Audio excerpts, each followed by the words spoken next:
Yes, Steve. Thanks, Mr. Chairman. I'll move the minutes of September 19th as presented.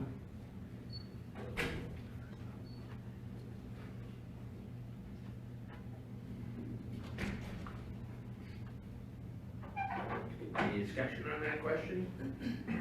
Please vote for or against now.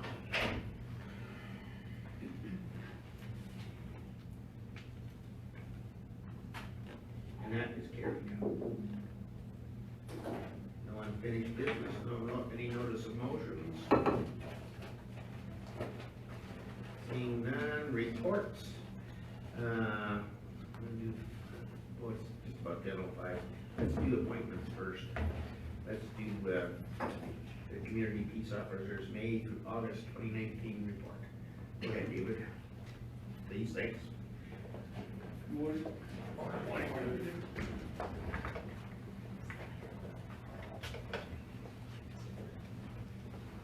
Mr. Chairman, this is the Community Peace Officer report during the months from May to August 2019.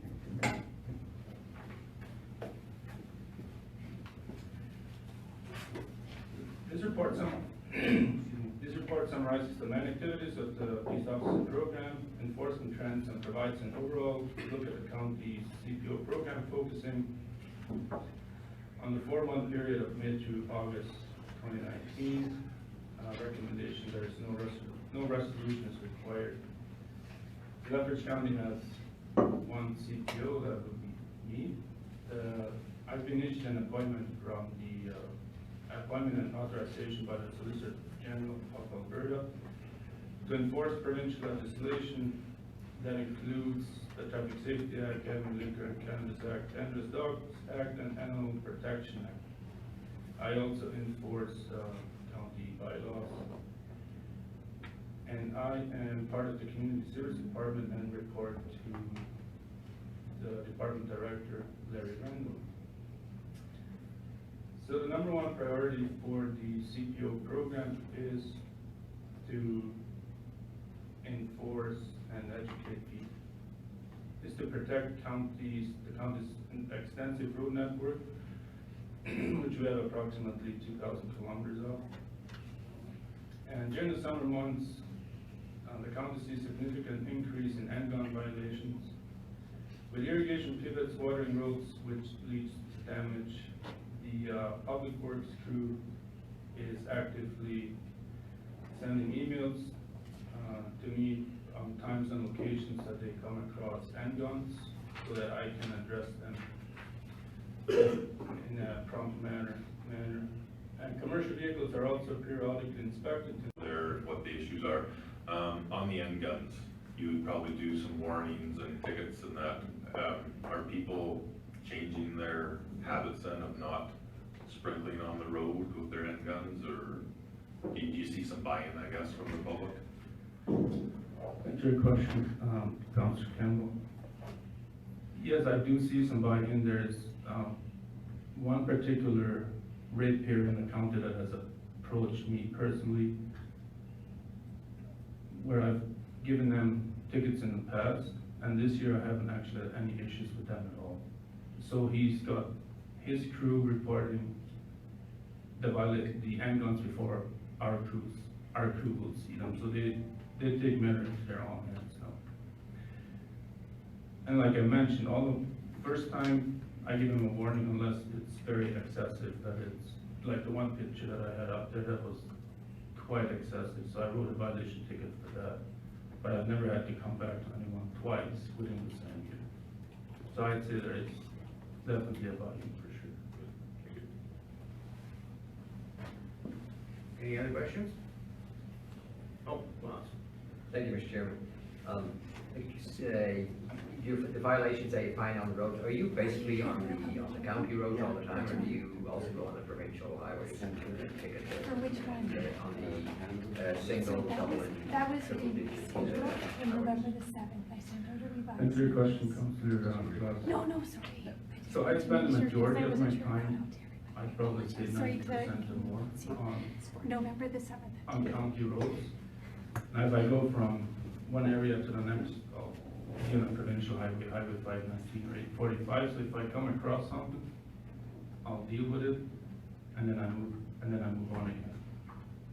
As far as double or single or double digit highways go, Highway 3 and Highway 25, we have the authority to stop people there if it's a public safety concern. Say I see somebody blowing a stop sign, and, which is obviously a public safety concern, I can stop and inform the RCMP that I'm gonna stop, and then they'll give me direction what to do then. Most times they just write them a ticket and be done.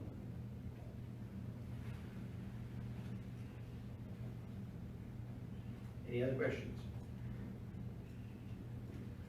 Larry? Yeah, thanks, Mr. Chairman. Just wanted to thank David for putting it together, and I hope and I believe that council found this to be informative and a good opportunity to ask questions face to face, and would like to as well pledge that we will do this regularly every kind of 3 to 4 months, just, you know, as the seasons change and so on, issues change and come up, council may have additional questions, but we'll continue to do this and try to keep council well informed. Thanks.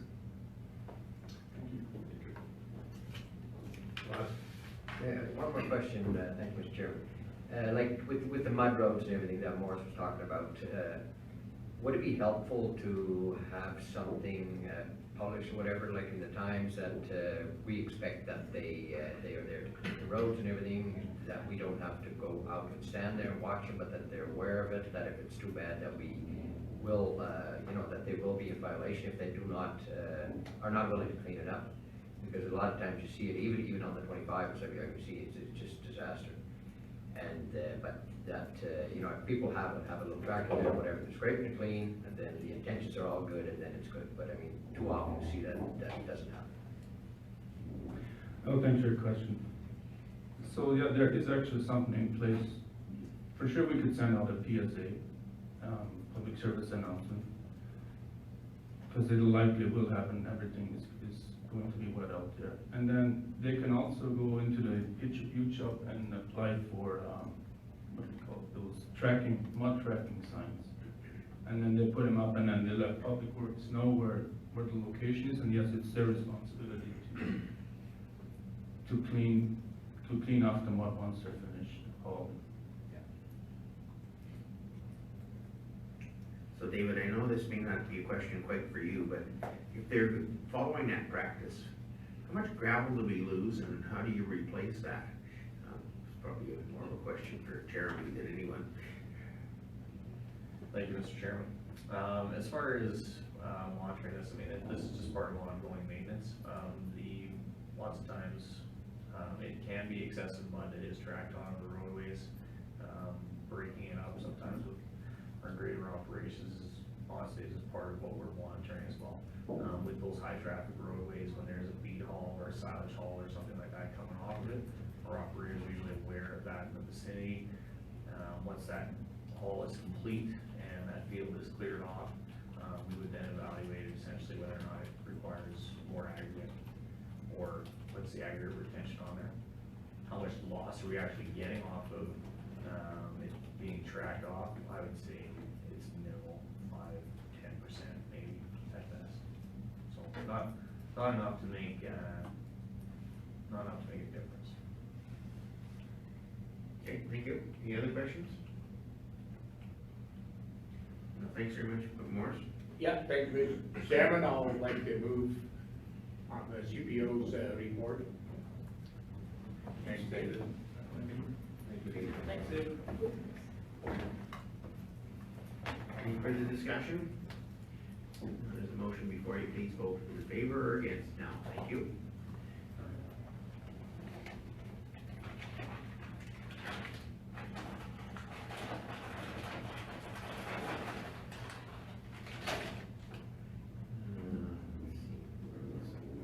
And we're missing you. Jackie, okay, it's carried. Thank you. How long is your report, Jan? Probably more than 5 minutes. That's what I was kind of thinking. I don't have any flashy PowerPoint, unfortunately, though.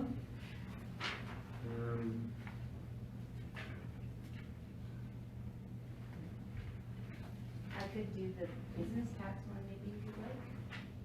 Well, how long will it take to do the bylaw 19-041 council procedural bylaw? Good time to do that one? Okay, let's try it. Discussion. So that's H1.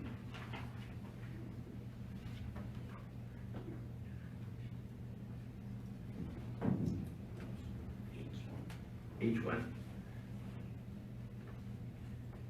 Who's presenting this? I can, You are. Mr. Chairman, yeah, would you like me to go? You don't have to go. Sit here, or, okay, I'll confuse everybody who's watching. sure thing. The executive summary to this report is that at the most recent council meeting, that is September 19th, administration was directed to make several changes to the council procedural bylaw and to present a draft bylaw to council for its consideration. And this attached revised bylaw number 19-041 reflects those changes as requested by council.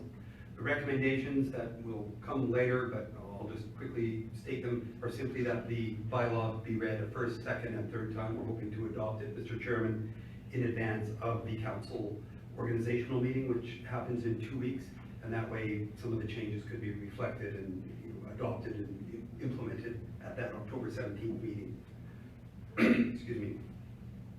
Previously, council procedure bylaw number 17-006 was adopted just over 2 years ago in August 2017. Background information is, again, just summarizing that administration was directed to bring a revised bylaw to council for their consideration, stating that council meetings should begin or shall begin at 9 a.m. rather than what has historically been the practice to start at 10 a.m. most of the time. That's one of the changes. As well, another noteworthy change to the draft bylaw, Mr. Chairman, is that historically there were no council meetings scheduled for the month of July, and then there was, I think, one only scheduled for the month of August.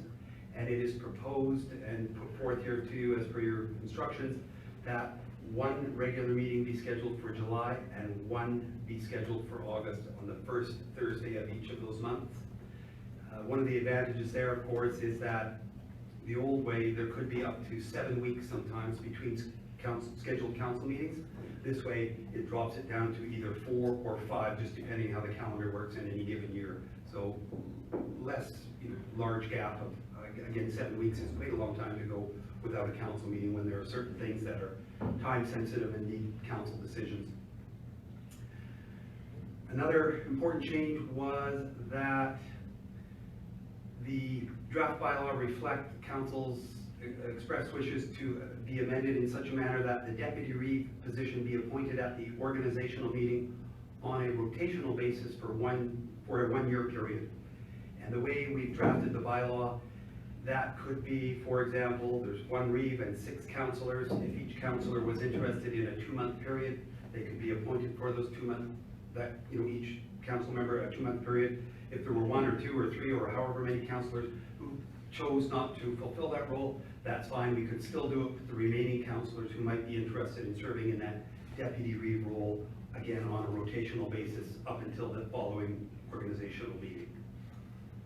Alternatives here are, of course, to simply approve the draft procedural bylaw as we have presented it, to amend the council procedure bylaw that we presented and then approve it, or we could remain, of course, with the status quo, the existing council procedures bylaw, and not implement or adopt any of these changes.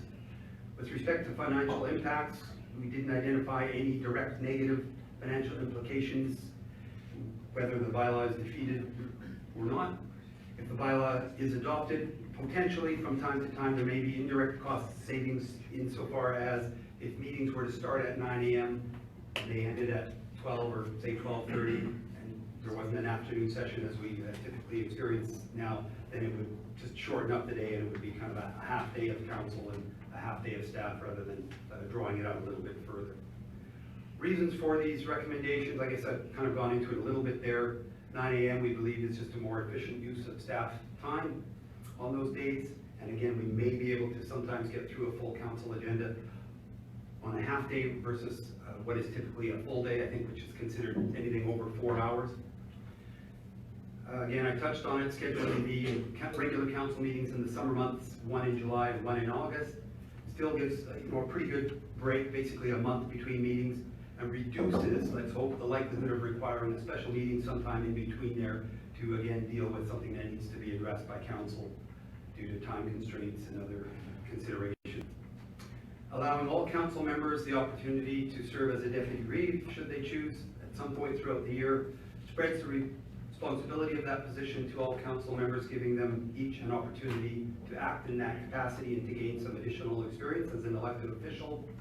And then as well, Mr. Chairman, it wasn't directed specifically by council, but it was discussed. But the way we've drafted the new bylaw at this point, it just states and kind of mirrors what's in the Municipal Government Act, and it affirms the requirement for a resolution by a majority vote to be appointed deputy reeve or reeve, rather than a minority. And again, that just ensures compliance with the Municipal Government Act. I hope you can all see and have had a chance to have a look at the attached bylaw itself. All the changes have been highlighted in green for ease of reading. One other kind of just housekeeping matter, Mr. Chairman, that we are proposing is to change the words in camera, which is found nowhere in the Municipal Government Act, to closed. So it's closed meeting versus in camera. Now, again, it was just kind of a housekeeping matter. And that is my report. Thank you. So Larry, if you do adopt the deputy reeve to be a rotational one, number 4 would not be necessary to have the deputy reeve listed there, would it? Number 4, I'm sorry, Mr. Chairman, in the report itself? Yeah, You looking? under reasons, recommendations, number 4, if you adopt 3, the deputy reeve wouldn't really be voted on. Correct?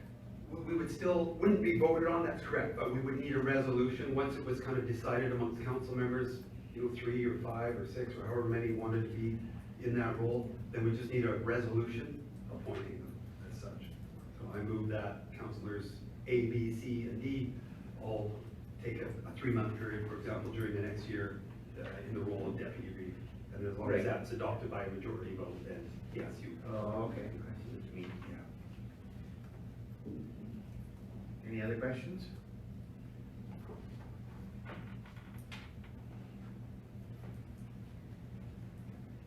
Yes, sorry.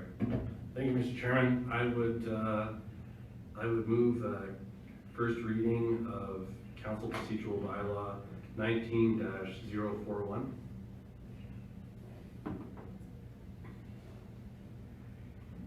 Any further discussion? It is before you, if you please vote yes or no. Now.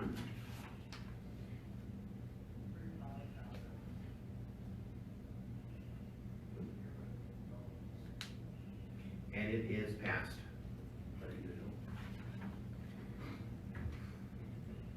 Do you not know, Morris? Second, Steve? I'll move second reading, Mr. Chairman, of bylaw 17-006, council procedure bylaw. Another number. Bylaw 19-0. Okay. Sorry, you can quote, Councilor Campbell, the existing bylaw. Okay, sorry, okay, thank you for that. Just a correction. You are. Oh, okay, good now. Any further discussion?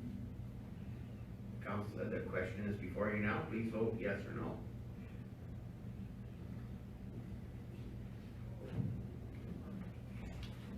And it is carried.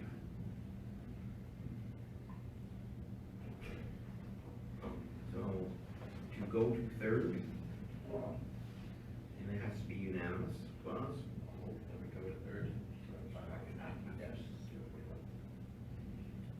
Any discussion? Seeing none, it's before you now, please vote yes or no.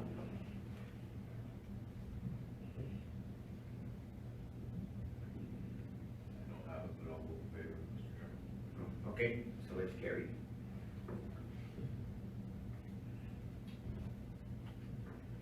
So, third reading? Any discussion? You get it yet, Steve? Did you get, you shut out completely, or? Are you shut out completely? all yours going now. Oh, okay. Any discussion on third? Please vote yes or no now.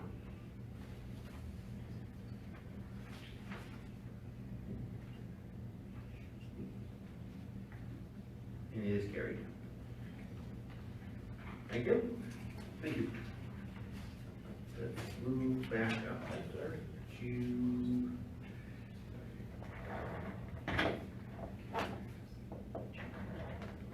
G2, public hearing.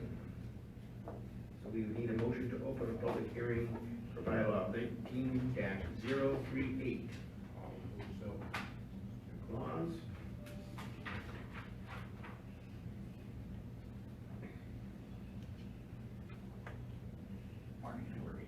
Good morning.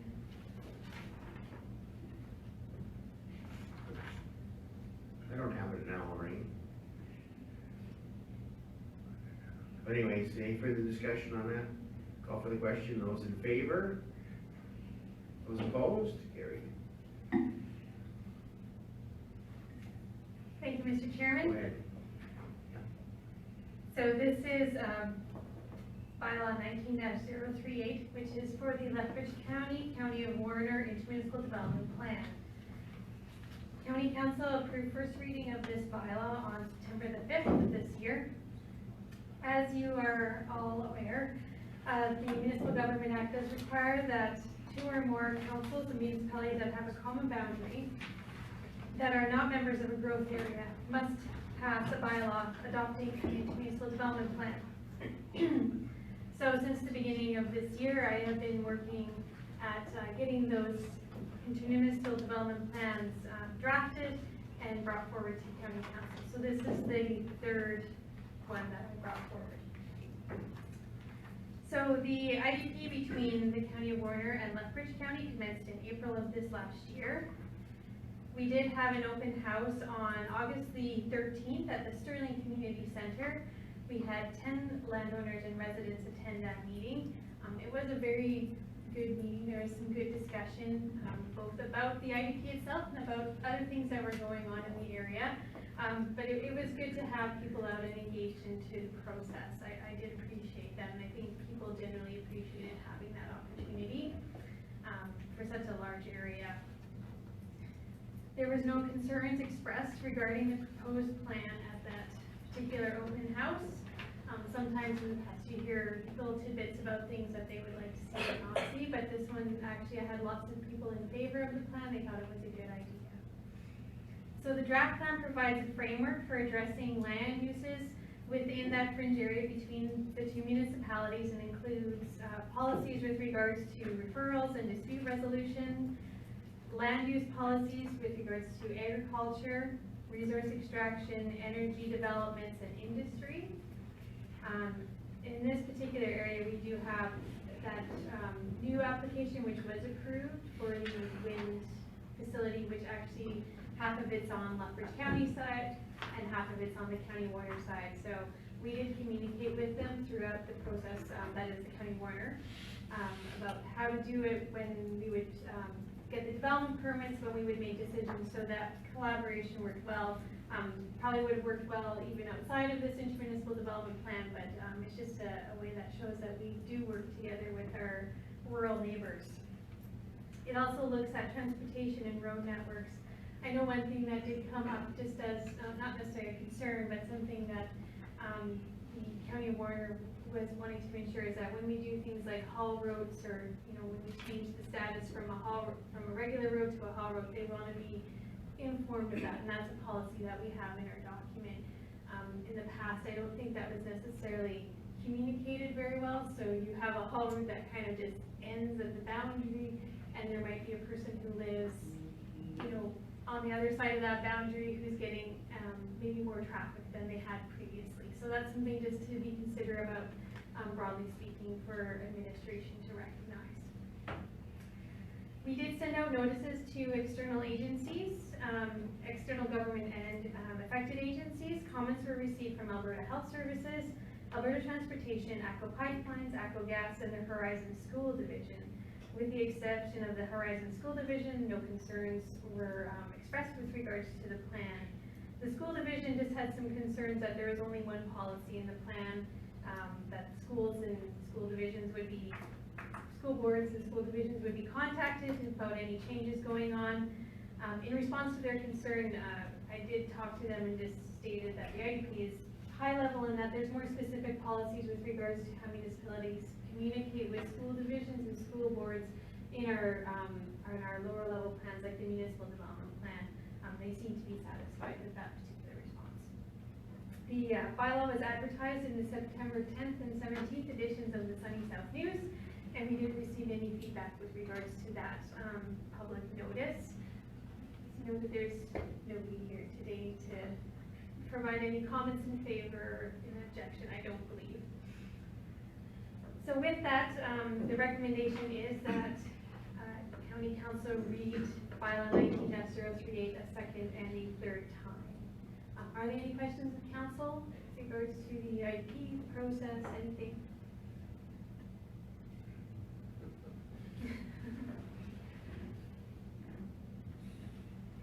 So Hillary, just a question for you. Mm-hmm. You said we only need to do the second and the third time. In here, the recommendation says we do the first. We did the first reading on September the 5th. The recommendation That's what I is- thought. Yeah, Okay. but under my report, it says rather we read a second and a third time. It's right here, I got it the second time. Oh.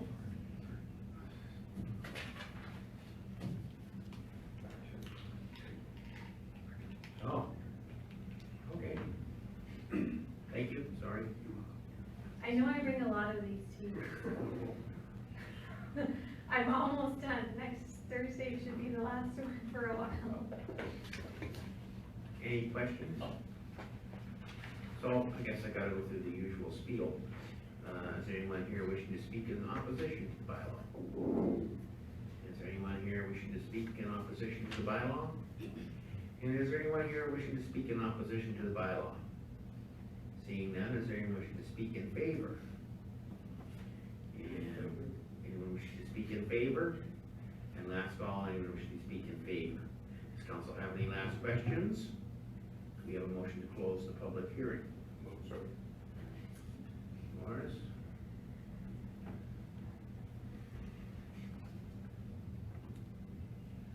As soon as Ryan puts it up, we can vote on it.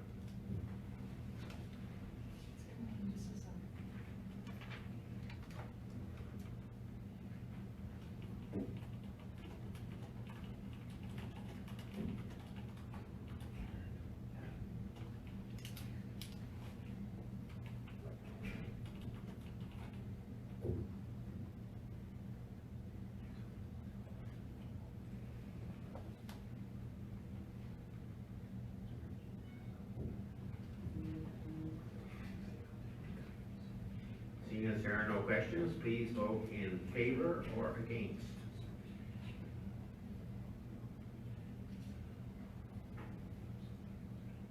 And it is carried. Now we could do second reading. Yeah. Any discussion? Call for the question. Oh, I guess can't call for it yet.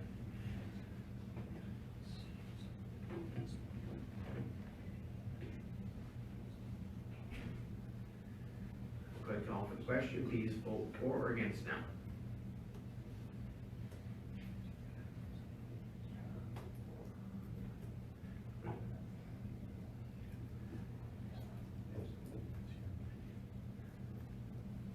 Let's see who we're missing.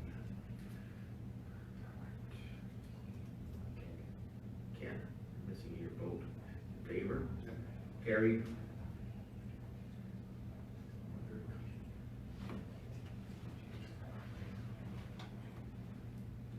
And third. Bob? Almost third reading. Any questions on that? And seeing none, it's now again in front of you, please vote for or against.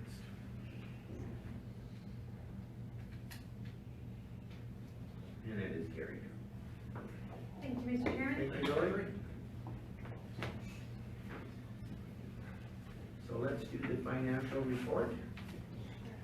And that is F1.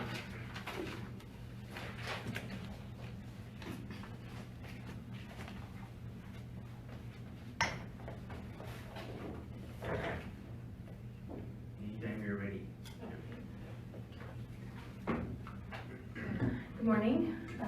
You'll have the financial report there. So I'll just get started on the first page of the financial summary. So based on the information that was included in the financial report, at this time, as of August 31st, we're looking at a operational deficit of approximately $182,500.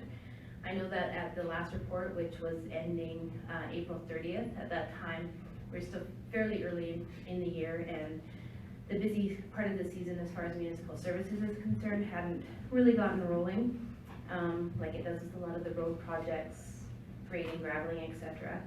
So at that time we were looking at a bit of a surplus just based on where figures were at, and we have a bit of an unusual year this year as far as municipal services is concerned, with this being the first year with the Hull or the calcium-based stabilization maintenance program. The last couple of years it's been basically developing the base stabilized roads.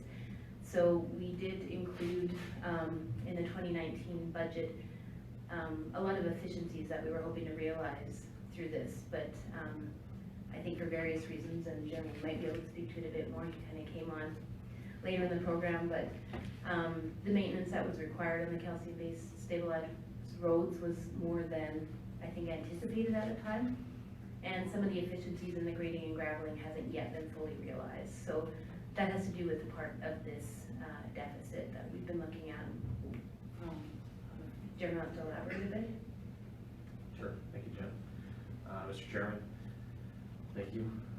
As far as the base stabilization program, obviously we're trying to create these haul roads that have a very clean surface without potholes. One of the ongoing trends of traffic though is that they will create these deficiencies within the roads. So we've seen an increase in the number of miles that have required maintenance, basically to bring us up to that level of service that was originally started with that program. So there will be, and even into next year, we're looking at a projected cost that is, I think, about $250,000 higher than what was forecasted for this year for maintenance of those miles. Currently to date, out of the 138 miles that we have, we've actually rehabbed or gone through and treated 70 plus of those miles. So we still have some more to go there just for this fall. That's all. Sorry, Jeremy, I didn't quite say, how many miles did you say you did to rehab? 70. So almost more than half have been retreated this year. Any other questions? Morris? Yeah, thank you, Mr. Chairman.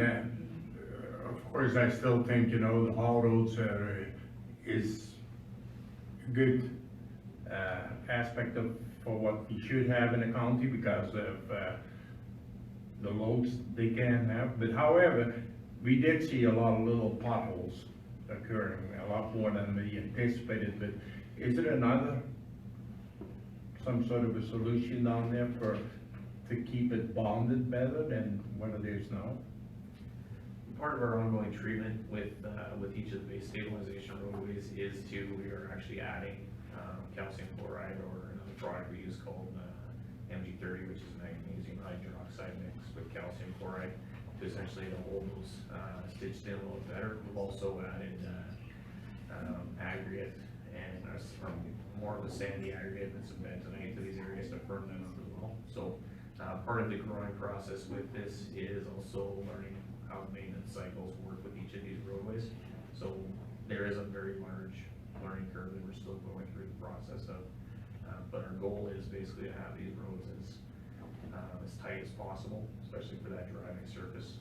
That was the intention, and that's what I've given as a directive for the department to do.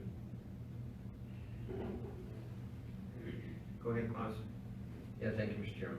Of these 70 miles that you're talking about, you only did the potholes on those, right? I mean, it wasn't like a complete reconstruction, anything like that?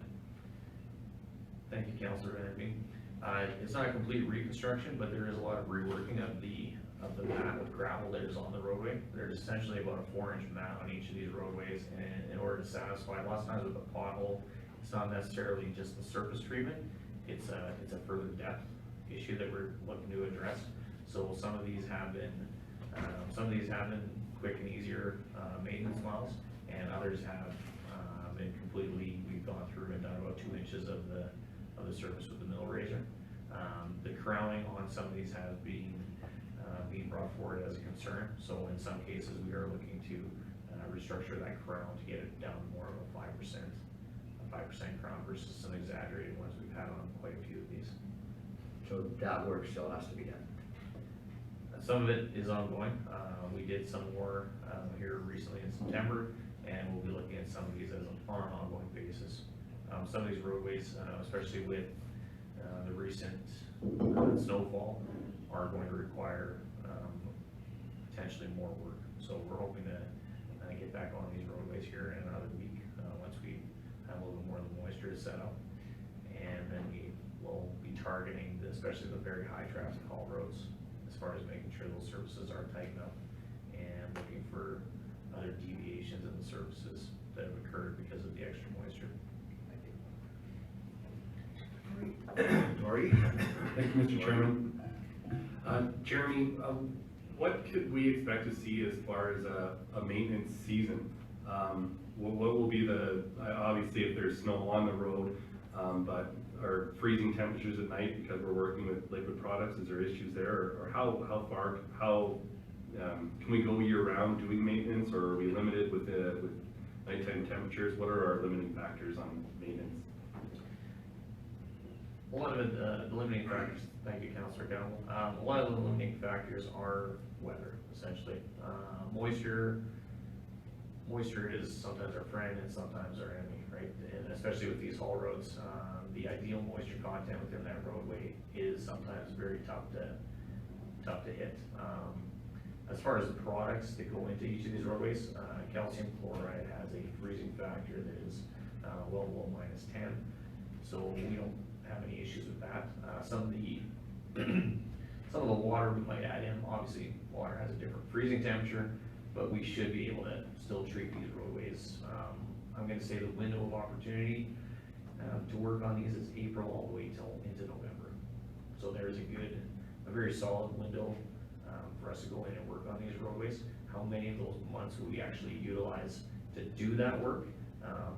Probably, I would say ideally, I'm looking at 4 months of that total time during that period. Thank you. Steve? Thank you, Mr. Chairman. The extra miles that are anticipated to be done this fall, are they kind of included in the potential deficit? Yeah, the projection that we've essentially got right now, to 700,000 includes that additional cost to go through, and so probably do, I would estimate, anywhere from 5 to 10 more miles that we're gonna rehab essentially this fall. Yeah.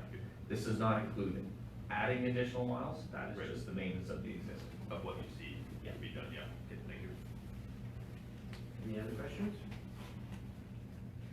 So, maybe you could walk me through a bit of this, because when you start out, your deficit is listed at 182. Yet when I go through and look through the rest of it, the actual deficit comes to $500,150. And your surplus is only at 190,000, so we look like we're in the hole here about 310,000 bucks.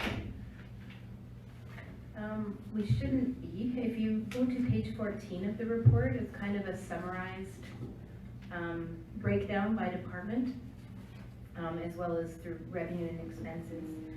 And it kind of shows each department's surplus or deficit and how they calculate against one another to come to the total for 182.5. So if we're just looking at that page, on this page, it does show a bit of surplus for council, but that's actually transfers from reserves to fund some of the community grant programs by resolution for council. The CAO's office has a bit of a deficit there, 15,000, and this is for, a lot of this is for out of office meetings, some professional development, conferences, different things like that. Public Works has the largest deficit at $248,785.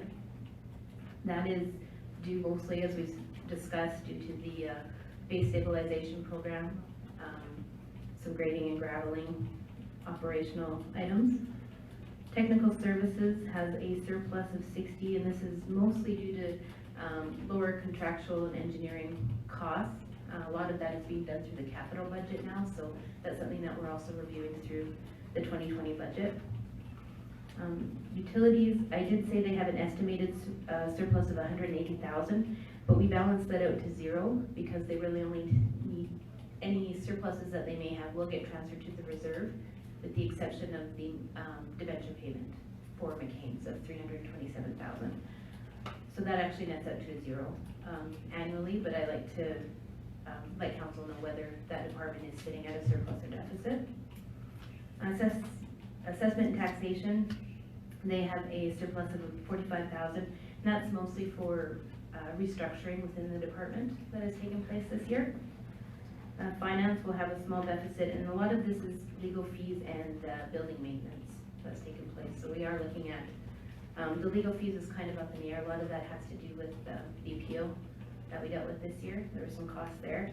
And then the building maintenance, we have discussed increasing that budget slightly, as there just seems to be a lot more maintenance items that have come up throughout the year. Hopefully we can bring that back down once we've got things completed. IT, right now is just looking to net out, as well as community services. Planning and development has a small surplus of 10,000, mostly for additional revenues. And then emergency services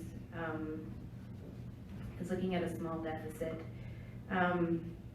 Mostly this is due to revenues are going to be a bit lower than anticipated, and we've had some other costs that we've incurred this year. So we'll know better once we get closer to the end of the year.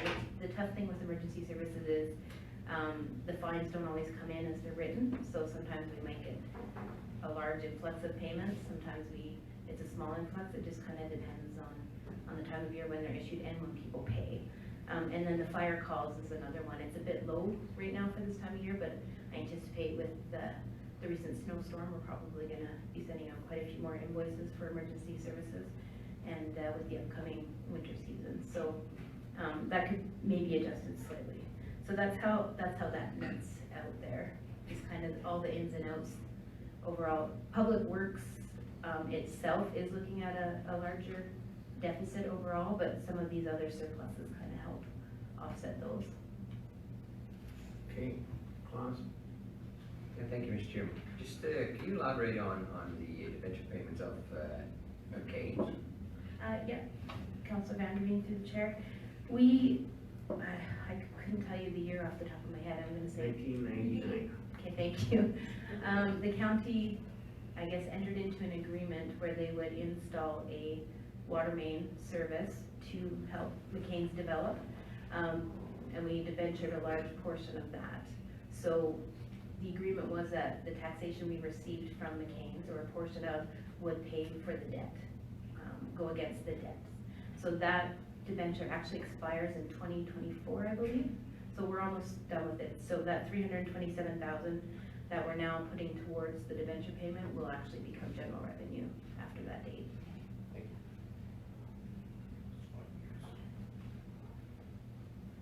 Any other questions? So I guess my only question is, how do we kind of move forward and kind of control the over expenditures in PW to kind of bring the budget back into line? Are we going to be cutting somewhere, or what are we doing there? Well, Mr. Chairman, Jeremy and I have sat down and even through this financial report looked at where maybe a lot of the costs have been exceeded. I think maybe in hindsight, the 2019 budget was a bit aggressive with some of the efficiencies that were realized, and I think we need to bring that back in line with where our actuals are sitting right now. So for 2020, we're looking at, Jeremy and I sat down, we'll be sitting down again, and just going through it and reevaluating the programs and what the needs are within those programs for the upcoming year.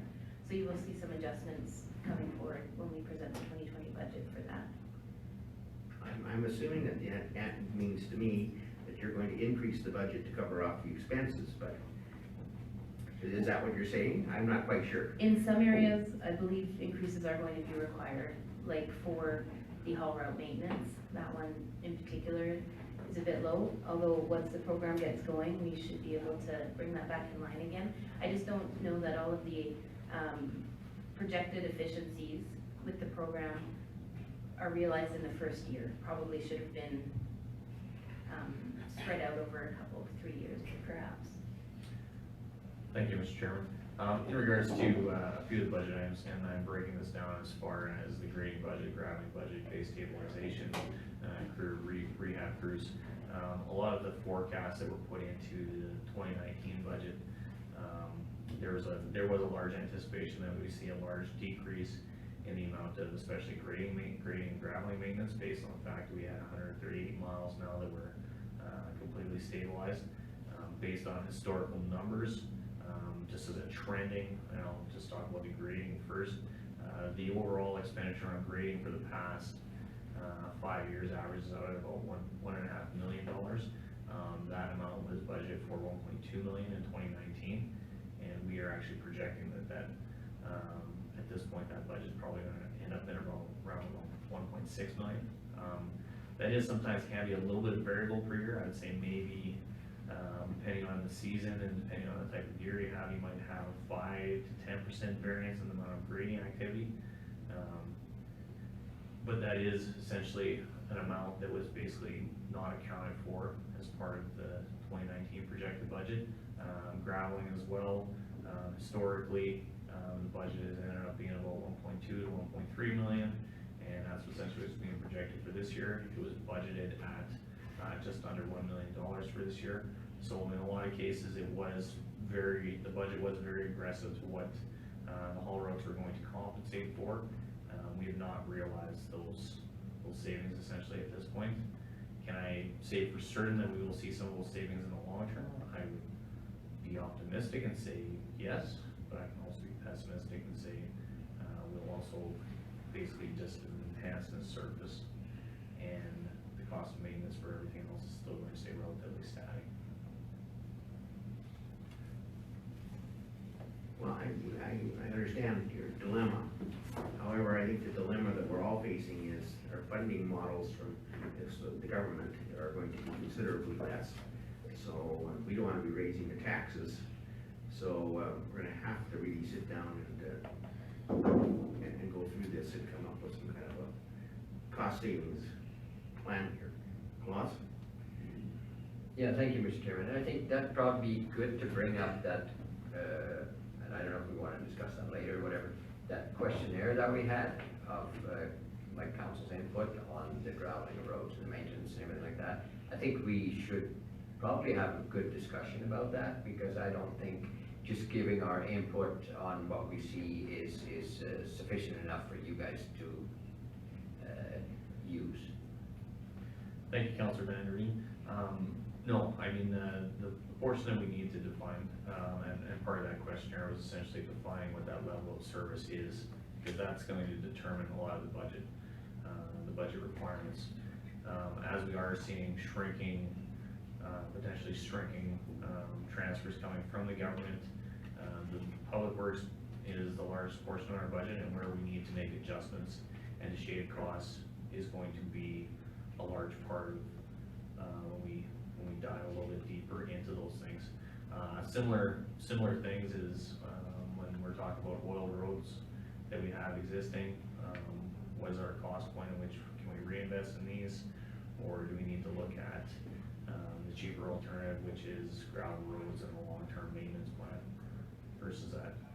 That level of service question though is very important to for us to define and for us to understand.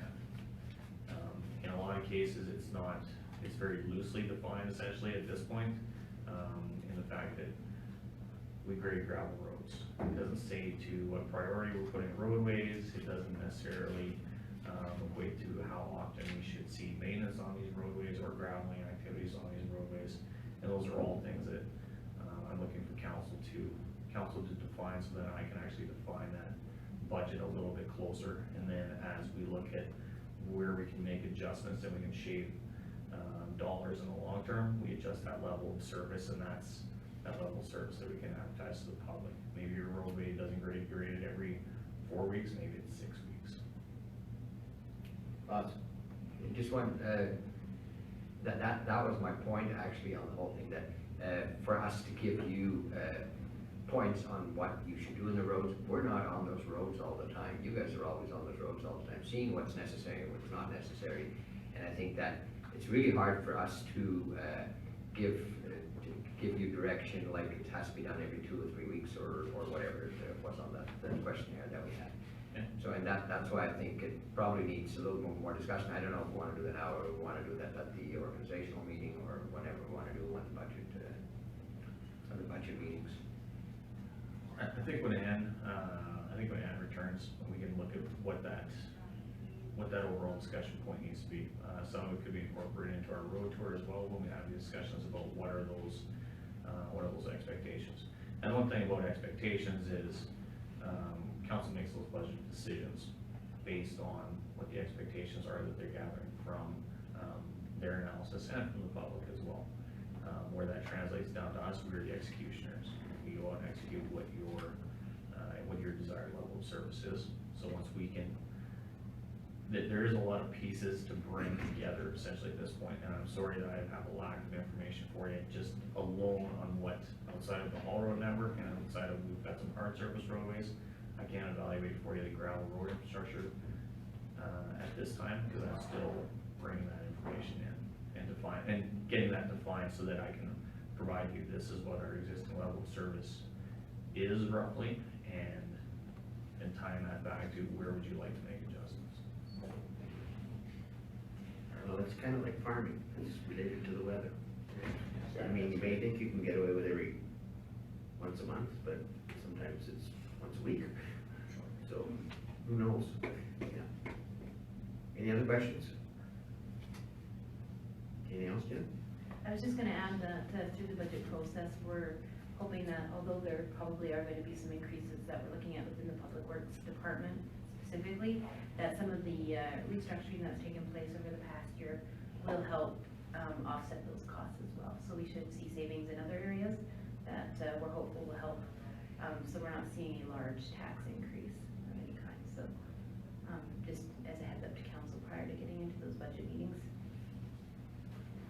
All the details are there, so I won't go through them. If council wants to take a look at them or has questions for me later on. And just following the details, I did provide a list of the current investments with the interest rates to date that we have, and just a capital project update, which I know we advertise as well.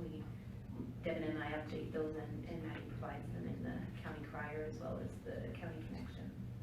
So those have been included for information as well. I don't know if there's any more questions on the details of the report. Just one extra, and it's not really 100% related to the report, but when is the budget survey going out to the public? The survey is already out, It's already actually. Yeah, so we have been advertising that. We've gotten some responses to date. We're hoping to receive quite a few more, so please encourage any citizens that you come across to fill it out. Yeah, I think we have some really good questions on there that will impact some of the levels of service that Jeremy spoke of, as well as maybe future service deliveries that the citizens are looking for. So I believe it closes I want to say the 18th of October. If we need to extend that timeline, we will probably extend it about a week if we find that the responses are a bit low. Okay, thank you. Anything else? Okay, we could use a motion to receive for information. Laws?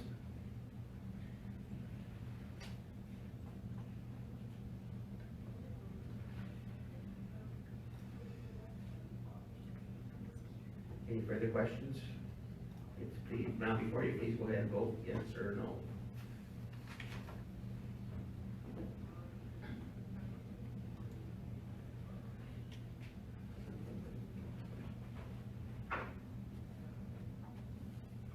Okay, it is carried. Thank you.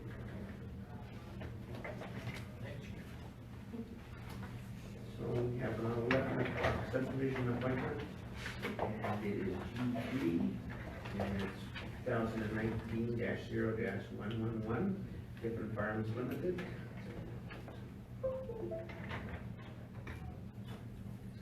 Thank you, Mr. Chairman. I'll just get the map set up here.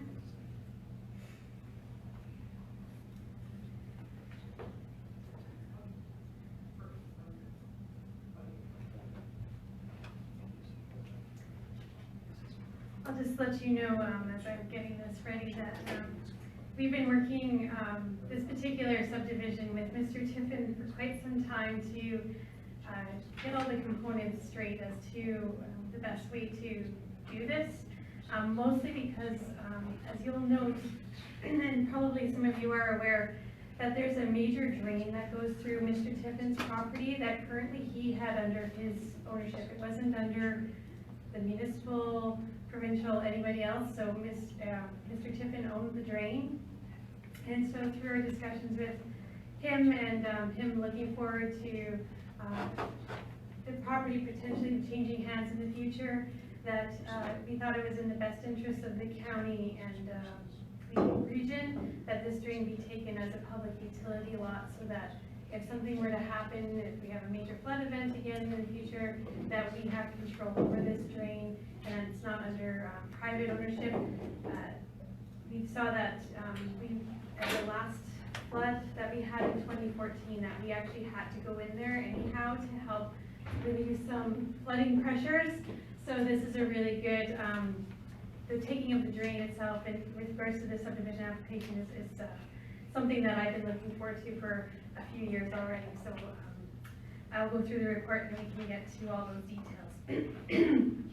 The application presented forward to you today is to realign the title area for the Tiffin Drain Spillway located in the east half of 10-8-21 west of the 4th, and to subdivide and consolidate, essentially reconfigure the parcels so that there would be the creation of the drain spillway, the reconfigured drain spillway, the agricultural parcels, which would be 139, almost 140 acres and 155 acres in size, and then a country residential title of 11.25 acres. The proposal does meet all the subdivision criteria that we have in the land use bylaw. I'll let Steve go through the planning comments. I do believe he has a couple of images to show, just to show how the lots are going to be reconfigured, because it's a little bit more complex. So, take it away, Steve. Mr. Chair, as you can maybe see that from the photo that's up there, there's a couple components going on here, so I'll try to explain them. I did some colored diagrams here too to help out. So one of the things is that I guess a main component to start with in this whole proposal is that the survey was done to survey the actual physical location of the drain spillway. As you can probably see on the earlier photo that was up, the old plan that was registered doesn't correspond on the land to where the drain actually is. It doesn't follow the actual drain there, as you can see. It doesn't follow that. So the surveyors went out and actually surveyed up to the outer top of bank of that drain spillway. So for the most part, a new plan will be registered for that, which would be 33 meters or some parts a little bit greater in size, to capture that where it actually is on the physical land there.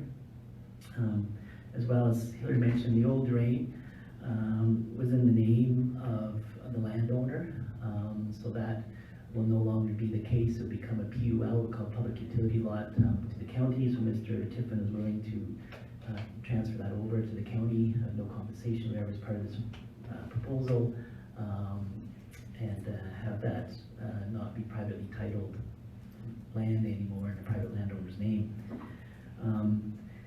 We're not sure, it goes back quite some generations historically, but we're assuming at one time that that was maybe a title owned by the irrigation district that got transferred over to their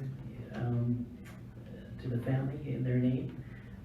But it's a really old plan that's registered there. It goes back it was to the 20s or 30s or something like that when that was done. So so with that, as you'll see as well, some of the land on the south and north sides of the canal is in the two different quarter sections. Mr. Tiffin owns both the northeast and the southeast quarter section.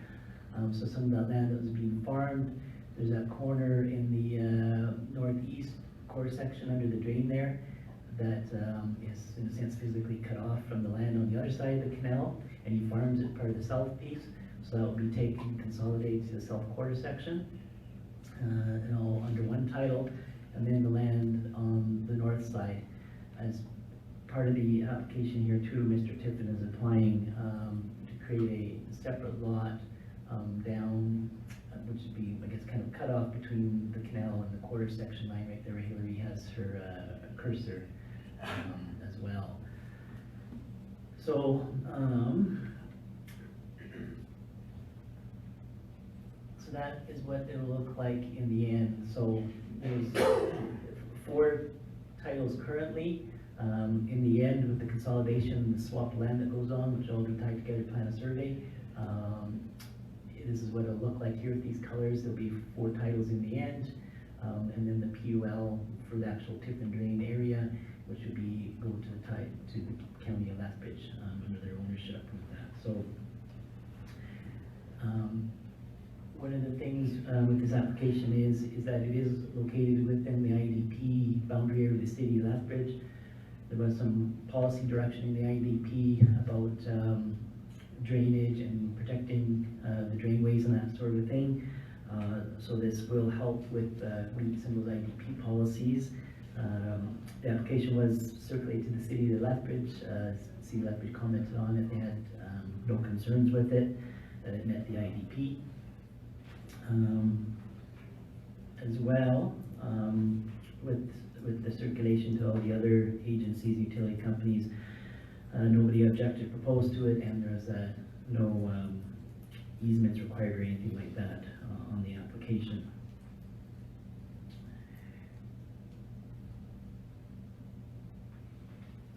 So with that, and there's, I don't know, I tried to do these colors photos for you to hopefully show how everything lays out, so it explains a little bit, because there's a few things going on there, but.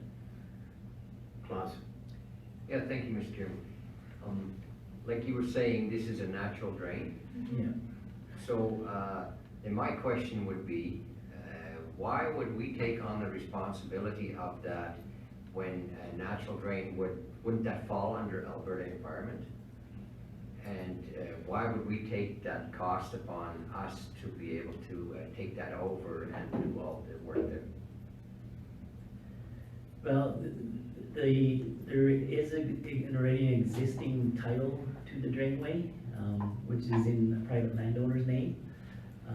So to leave it that way, that doesn't change if there's a storm event or if an event happens, because this drainway on Mr. Tiffin's land is not specific to him or to like his type of development that he's trying to accommodate. It's part of a regional system. So by it becoming a public utility lot to the county, that in a sense helps protect the county liability wise a little bit, because if something happens, the actual drainway, the area is followed where the actual drainway is, and you have, whether it's going in to unblock something or having to redo something, if there's a storm event to assist something, then the county's not going on private landowner's land to do that. In some of the areas outside of actually where the drain is currently registered, so that actually doesn't follow that type of a thing. So it's part of a regional system, it's not part of the landowner's own, you know, like when you see a development done for subdivision, they might be putting drainage works in or upon to accommodate their own development, that sort of thing. This is for the larger area, they're southeast of the city. Go ahead, Hillary. Just to add to that, Mr. Chairman, to the Councillor Vanderveen, we are already doing upgrades to this system downstream that is in that we own already. So this is just trying to connect the dots of what we've done by Highway 4, going up into the 6 Mile Coulee, which goes into the city. So it was seen as a good opportunity to be able to manage this better, because if it's under private ownership, we have no control. They could change something, they could block something, they could totally damage the system that we've already created to the south. So this is just ensuring that we have some control over our beach mud system. So that's why it was thought that it was best to take it over as a county public utility law versus an Alberta Environment. They don't take land such as this. They wouldn't do it anyhow. So it's better under a municipal control where we actually would be doing the work anyhow. Even if it was Alberta Environment, we would be the ones in there fixing it. So this is the best opportunity that we saw at this time. Okay, Claus. Yeah, thank you again, Mr. Chairman. Just follow up on this. I don't disagree with you, because if we do run into problems or whatever, it's probably gonna be on the county shoulders to do that. But we have so many other natural drains running through the county that, is it gonna stop by this one, or are we gonna have to be taking over a lot of the other drains that are there that also have the same situation as this one? Well, this one is, I would say, a higher priority, just given how the Tiffin drain has performed in the past. There are other drains that may be a concern that we have been working with, say, the irrigation districts on, that are owned by the irrigation district, or that they're trying to relinquish or disavow themselves of. So I think, it's something that we have to be cognizant of when we're looking at subdivisions, to the opportunities that can best help the county and the county residents. So this is just this is one opportunity today, and I'm not gonna say that it's gonna be the last time we're gonna do it, but this is just, it seems like the best way to handle this at this point in time. So we have taken over drains. We have in Deer Run Estates, we took over that particular coulee area in there. So it's not like we haven't done it before. Morris? Yeah, thank you, Mr. Chairman. That's been an ongoing thing for probably almost, I would say 40, 50 years already, that we took responsibility of certain drains down there, and it was for the betterment of the area down there. If the environment was 100% in control, then there probably could be a lot of parcels being lost because they would just say, you can't use it. So that's why, one of the reasons that the municipalities took control and not 100% control. I'm just looking at the Malloy drain, that's a joint agreement on there. The Battersea drain is a big one in our area, it was the environment that put it in. However, it is somewhat controlled by our municipality, the county, and also the Lesbos North Irrigation District. And it's for the betterment for the whole area. And if it was environment, what would happen. Bob? Thank you, Rick. How deep is this pig? And we have a piece here with a train right away. Now is that the way to get to it? Yeah, we have access to it now. All the way through the middle of his court? Yeah. Is it a deep drain? Oh yes, it's I haven't seen it, so I don't learn know. probably I've seen pictures of when it was flooded. Yeah. It's very, very deep drain. Okay. Thank you. So the two things on your colored map there that don't show up, what about the drain, that pipe drain that runs from the corner up I think I at have. Kaminsky's there, Yeah. It's gonna be on this stuff registered. and the canal right away? There are drainage right-of-ways registered on title still for those rights-of-ways. So the canal's in there too, and the Yeah. fiber optics line? Yeah. Okay. Yeah, those are still in there, no. Okay. Yeah. Yeah, those don't be like title to the camp, they're just registered as easements or Agreed. right-of-ways on there. So the canal right away, does the SMRD own that, or is that? It's part of a it? right-of-way on the title. It's not like it doesn't show up as a separate title, but it's on their it's an easement on the title for the property. Yeah. Okay. Any other questions? So then at the end of the day, he's gonna end up with two smaller lots, right? Yeah, so he ends up with the same number of titles he had before, but he'll have more of an acreage that he'll have on the north side of that canal, same as he had on his home property to the south. Okay. And then those will be the two large agricultural titles, so he starts with 4, he ends up with 4. Okay. And we end up with 1. Any other questions? Go ahead, Klaus. Yeah, so that title there, number 3 there, that's staying there? That's existing, yeah. Yeah, that's existing yard or the house there.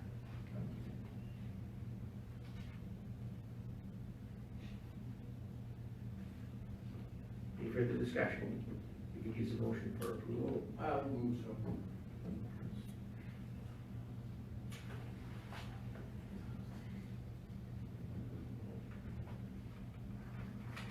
Any discussion? Call for the question, please go ahead and vote for or against.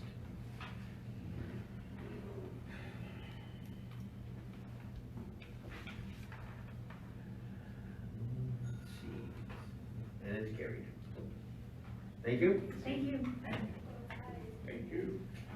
Oh, you want me to sign again? How you doing? But it's pretty hard to miss him. Is that right? You have to duck to get through the door.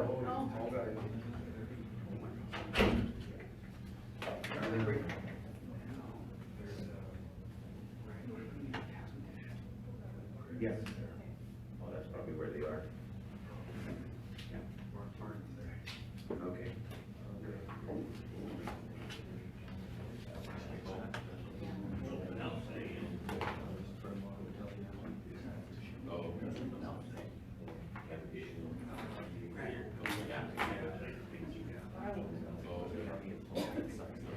What day is this? We did get invited. Here's another one. Yeah. What's that? Yeah. Got the vote on? What's on that? There's nothing on there. I got something on mine. You should. Well, no, it's off. Thank you. You just had to move it. Yeah. It's great. He's got the vote.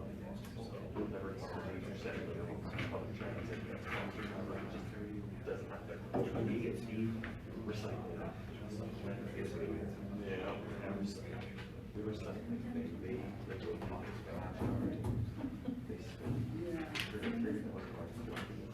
So let's move on to, I got it, Steve. I2, Ag Service Board.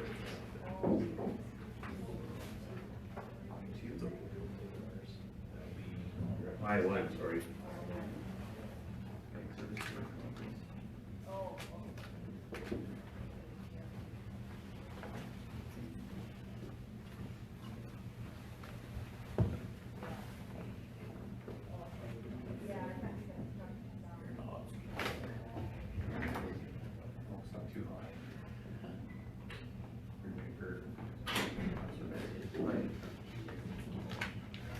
Oh, here he is.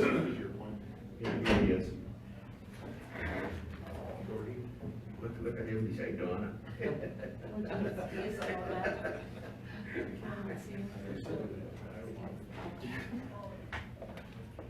He did no trouble.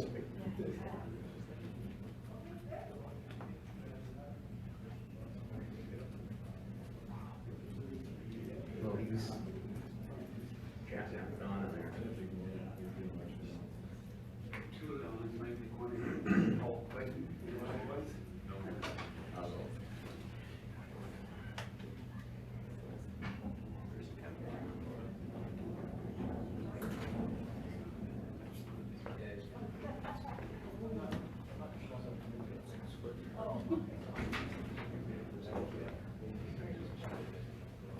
How you doing? How are you? I'm welcome, sorry. Good. Well, welcome to council today, and we'll let you have a chair up front. Sure.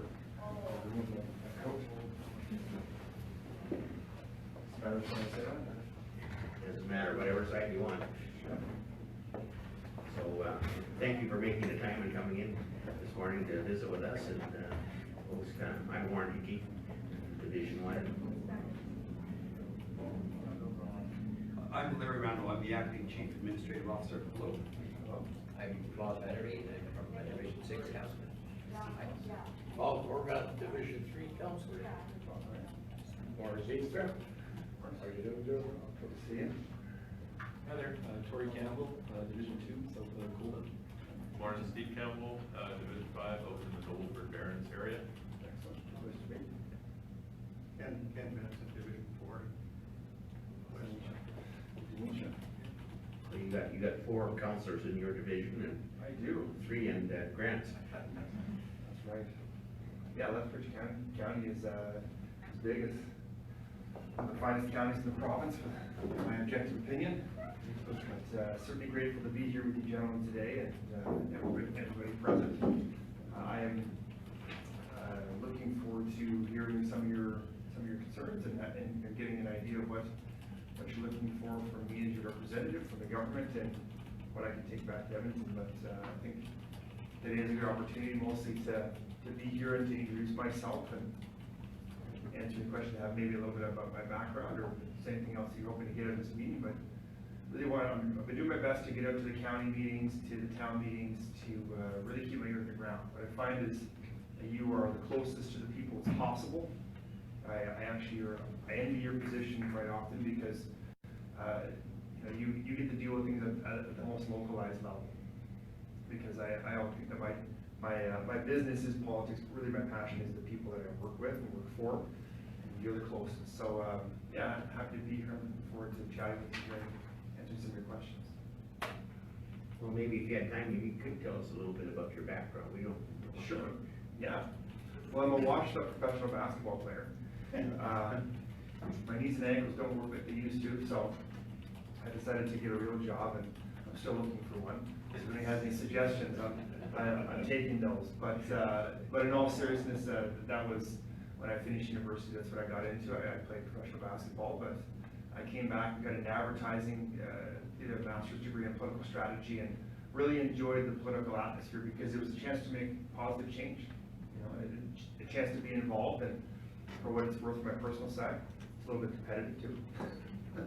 But I am from Southern Alberta. I went to high school in McGrath, and a fifth generation Southern Alberta. So this is a place I'm very passionate about. And I worked for the current premier for a couple of years on his leadership campaign. I worked at House of Commons, worked at the Alberta Legislature.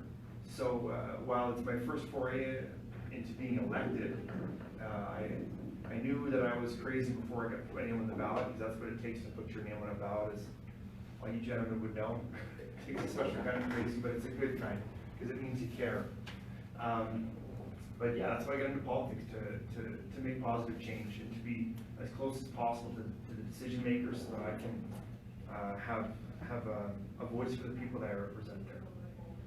So I have 3 wonderful kids. The 3rd edition came about 2 months ago, and we live in Cardston.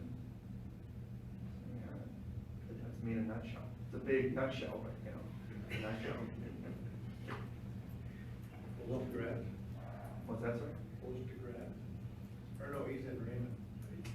His constituency is Taber-Warner, but he actually lives in Cardston as well. Yeah. Just, my arm's not that good, but I guess you'd say a stone's throw away. But, yeah. But any other questions, kind of about my background, or anything else I can answer before I get other questions about the government? No, I don't think so. Unless there's something Sure. from anybody. So one of our biggest issues is we've been involved in the protein cluster group and looking forward to kind of getting into that business. I think Southern Alberta is perfectly suited to be the home of further value-added industry. But we seem to be running into bits of snags along the way as to how we can develop our water and wastewater at sort of an affordable level to really attract these businesses. Because I think that we should be selling products that have value added and certainly can take advantage of where they're growing and expand the market of what we potentially can and can't grow as well. So that's an issue that we have, is kind of accessing funds. Okay. And just so we're clear, I have atrocious handwriting, so if I don't take notes on this, then I won't be able to read it later, nor my assistant. So I'm not texting. I can shoot. No, but just my notes to talk. Yeah. So, We could certainly send you a package about that anyways. I would love that. Any packages you do have that we talked about today, please send to my office. That way I have the full, the whole written picture. But while we're here, it certainly helps me to just take some notes. But just oftentimes people think it's a delay on just texting or serving the net. It's just not the case. Your time is far too important for that. But so okay. So how can we help as the government? Where are the opportunities that I can represent you and bring this? Well, we seem to not be able to connect with the right department. Originally, we were kind of led to believe that it all went through municipal affairs. And then we were sort of directed that maybe it doesn't, it belongs in infrastructure because it's more related to industrial development. And I think right now, we're not sure exactly where anything's gonna happen from. But, we were going to do a joint project with the town of Coaldale. And it had a fairly hefty price tag, I will admit that, $57 million. But, then we just have kind of been in almost never land since then. We don't really know where we're sitting, like how we get to the government to get some funding available and start on these projects so we can actually attract an industry here. Well, I can understand the concern. I can understand that navigating through the right departments and the right ministries can be troubling and frustrating a lot of times. So this is a situation where I'm certain that I can help get some answers as to who you should be talking to and help you streamline that process. With RMA coming up, this is also an opportunity that once we get those answers, we can get you meetings with the proper ministers. I know there was a kind of an unspoken, maybe a bit of a competition between AUMA and RMA, but AUMA was recently, just happened last week or 2 weeks ago. Everything's kind of blending together these days. But I was able to, even on short notice, get some meetings with chiefs of staff and ministers regarding specific issues concerning some of the towns in the constituency. So if you're having difficulties with that process, please do not hesitate to reach out to my office. If it's not during our RMA, then we can try to arrange something afterwards if you're able to go up there. But that is something I can help you do, is navigate this process and then get you the meetings with the proper individuals. So we had a chance to meet with Minister MacGyver shortly after the election. And I guess some of it qualifies underneath his department, but it sounds like the majority of it sort of now is shifted over to infrastructure rather than transportation, because transportation was handling the money to start with. Okay. So that would be Minister Pan.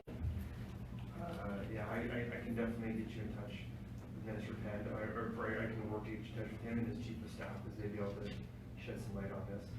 And again, if it's something that you're working collaboratively with a couple of ministries, I can help you navigate that process. Okay, that sounds good. Klaus? Yeah, thank you, Mr. Chairman. Welcome. I think Lauren just he went over that, with the water situation and the sewer situation and stuff like that is a big problem for us here. And it's not only for the protein cluster that we're doing, but there's a lot more other in industry and everything that would be a possibility for the county to get into. So just to emphasize that it's really important that something gets done on this, and because we're missing out on a lot of linear income for the county if we don't get something done. Can you just maybe explain a little more about the protein cluster?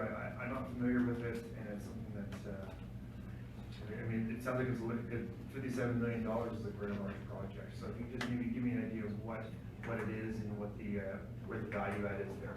So the $57 million is for the actual construction of the treatment lagoons in Coaldale and a line going from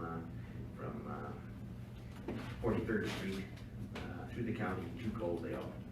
So the protein clusters kind of like, we'll just use canola for instance. They would take it and split one product into four now. So you have the protein of it, the meal and the oil, and I don't know what else you get out of it. Maybe Tori, do you know the other products you get out of it? I'm not really 100% certain on all that.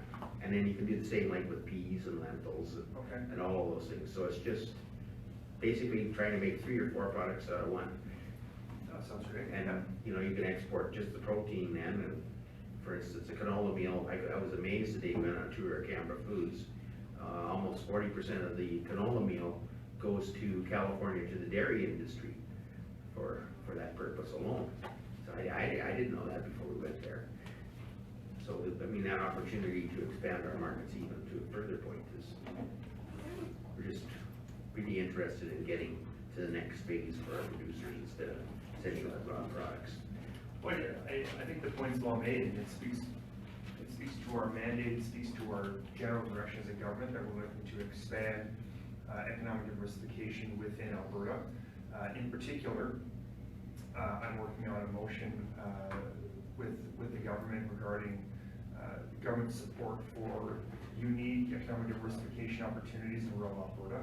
So from what I'm hearing, it sounds like a great opportunity, it sounds like a great project, and one that, you know, as a government, we could definitely look at ways to support you, however that may be possible, so, yeah. Okay, Tori, and then Steve, and then Morris. Thank you for being here today, we appreciate it. Just further to what the protein supercluster, on that one in particular, so what's happening there is the federal government has allocated a certain amount of funds, and the idea is the supercluster is to find areas, nodes throughout Canada where money can be invested into these projects where we can add value.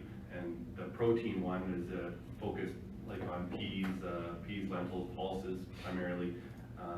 So there's money being invested on the research side, which has predominantly been in Saskatchewan at the university levels, to try and do the research on that end. And then on the industry side, there's money being directed towards industry so that groups can then put out proposals, put out requests for proposals. If you have an idea, a business venture where you can extract value from these pulses, from these proteins, you would apply for funding, and you might be granted that funding to essentially start your business, grow your business. And I guess from our side as a municipality, it's how do we make sure that we're an attractive host for when the wheels actually start to turn. Obviously, like I say, it's at a higher level now, but as the decisions are made and as selections are made at the higher levels, we're hoping that, you know, we can do a good job with our economic development officer as a council. The work that Lauren and Ann have done attending the meetings is to position ourselves so that we're an attractive host to hopefully bring this business into our county where we can have pulse fractioning, work on oil seeds, all these other things, where we can add value to the products that are already in our county that producers like us are producing, and from other areas where we can bring in product and add that value. So I think it's just what Lauren and Claude's already touched on. It's trying to bridge that gap where we know that we're a good home. We know that we have the raw goods, but it's then how do we add that value? And our shortcoming right now is with water and wastewater predominantly. So it's how do we make sure that we have the services so that we can bridge that gap and be an attractive site for this development. Sure, okay. Steve? Okay, Morris? Yeah, thank you, Mr. Chairman. You know, we have a lot of good industry already in the county, and of course, you know, there's one that we just talked about, you know, that should be pursued because this is the area where you're going to have it, and you can build on it. However, my concern is, you know, the cattle industry we have in our county, you know, not just like beef, but also all kinds of livestock, dairy, chickens. But anyway, beef is the big thing, and we badly need some infrastructure money to carry that big load. And we've been working on that for quite a few years, and I think that's something maybe you could pursue too. Hey, we do need help because we had to find our own solution, which was the business tax, and it was not the most popular solution we approached. However, we had no other choice. But the province and also all of Canada, they recognize this as a great cattle industry, and it is great. I love the industry, but we do need some help on our infrastructure. If you saw now what's happening with the snow, all the moisture we have, and if you go to one of the feedlots right now with this on the gravel road, you won't believe it how much upkeep that's going to be for us as a county again, and that's a lot of money. and we basically got no money in place for that. That's where we would like to see some help. So just understand, so the business tax you referred to that comes off, from the cattle feeders, so that's going towards infrastructure, but it's just not sufficient, is that what you're saying? Well, what I'm trying to say is we shouldn't have to do that because the province recognizes this as a great cattle industry down here, as a great industry for Alberta, and also Canada, basically Canada recognizes this area for the great industry we have, you know, and Certainly. we've been always saying, you know, yes, that's great, but we wish you would step up to the plate down there and help us with the infrastructure for the upkeep. So basically, what Morris is kind of alluding to is the fact, it's on all intensive ag operations for feeding operations, like if it's chickens or turkeys or sheep or whatever, as long as you cross that threshold number in AOPA to become part of, underneath, NRCP. And we're talking specifically roads. Yeah. Well, there's a few bridges you have to have, of course, to get to where you're going, but. And it is important for the industry too to have the infrastructure in place. So the business tax we put in place, it, 100% goes to infrastructure needs, whether it be roads or bridges or whatever the case is. Klaus? Yeah, and I think, while we're on this topic, to add to it, the benefits that the rest of the province has and the country has of this, and we're carrying the burden of everything for the infrastructure. Everybody profits from it. I mean, the grain guys way up north, the cattle guys up north that have the ranches, everything comes, the majority of the stuff comes down to the southern Alberta, and nobody is willing to pitch in, and they're leaving us on our own, that we have had to put that extra tax, which is, in our opinion, not a fair assumption of what's going on. Well, Mr. Chairman, to respond to that, I think that, makes some excellent points. There's no question the cattle industry and, you know, all the intensive livestock industry, in Carson County in the south play a major role in our economy. And we really respect that. And, you know, they need access to good roads as they're transporting goods and other things, and so do the people who live in the area. So I can understand where you're coming from, and I appreciate the concern on that. I definitely have no concerns bringing this to the Minister of Infrastructure, Minister Panda, to find out, you know, what kind of plans are on the horizons. As you've all heard, we continue to talk about as a government is the budget coming out later this month. It hasn't been finalized, and there's still some decisions being made with regards to spending, you know, across the board. So we just have to look at that and see what resources we have and where they can be allocated. One of the problems is we are in a very difficult spot as a province. There's no ifs, ands, buts about it, and the recent Blue Ribbon Panel report, the McKinnon report, made that pretty clear. So beyond that, and this isn't me trying to suggest the sky is falling or that, you know, anything crazy is going to happen, but so much is just beyond what we know. I can't comment much further on that, and with regards to spending asks, I wouldn't be able to respond until I know where the province is at and what we can allocate for resources towards Carson County for infrastructure, or sorry, Lethbridge County for infrastructure. I apologize. It's a couple counties in Carson. No problem.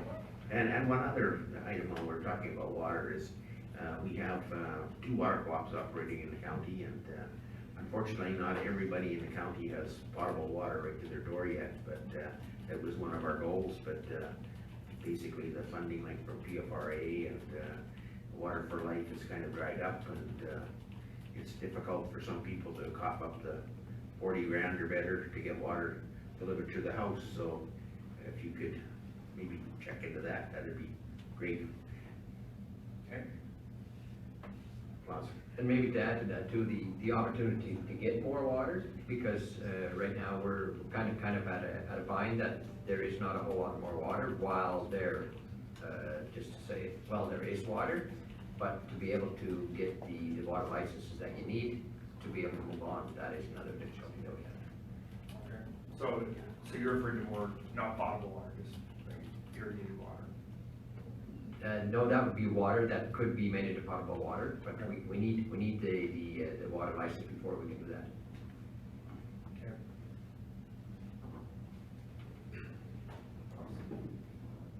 Any other concerns?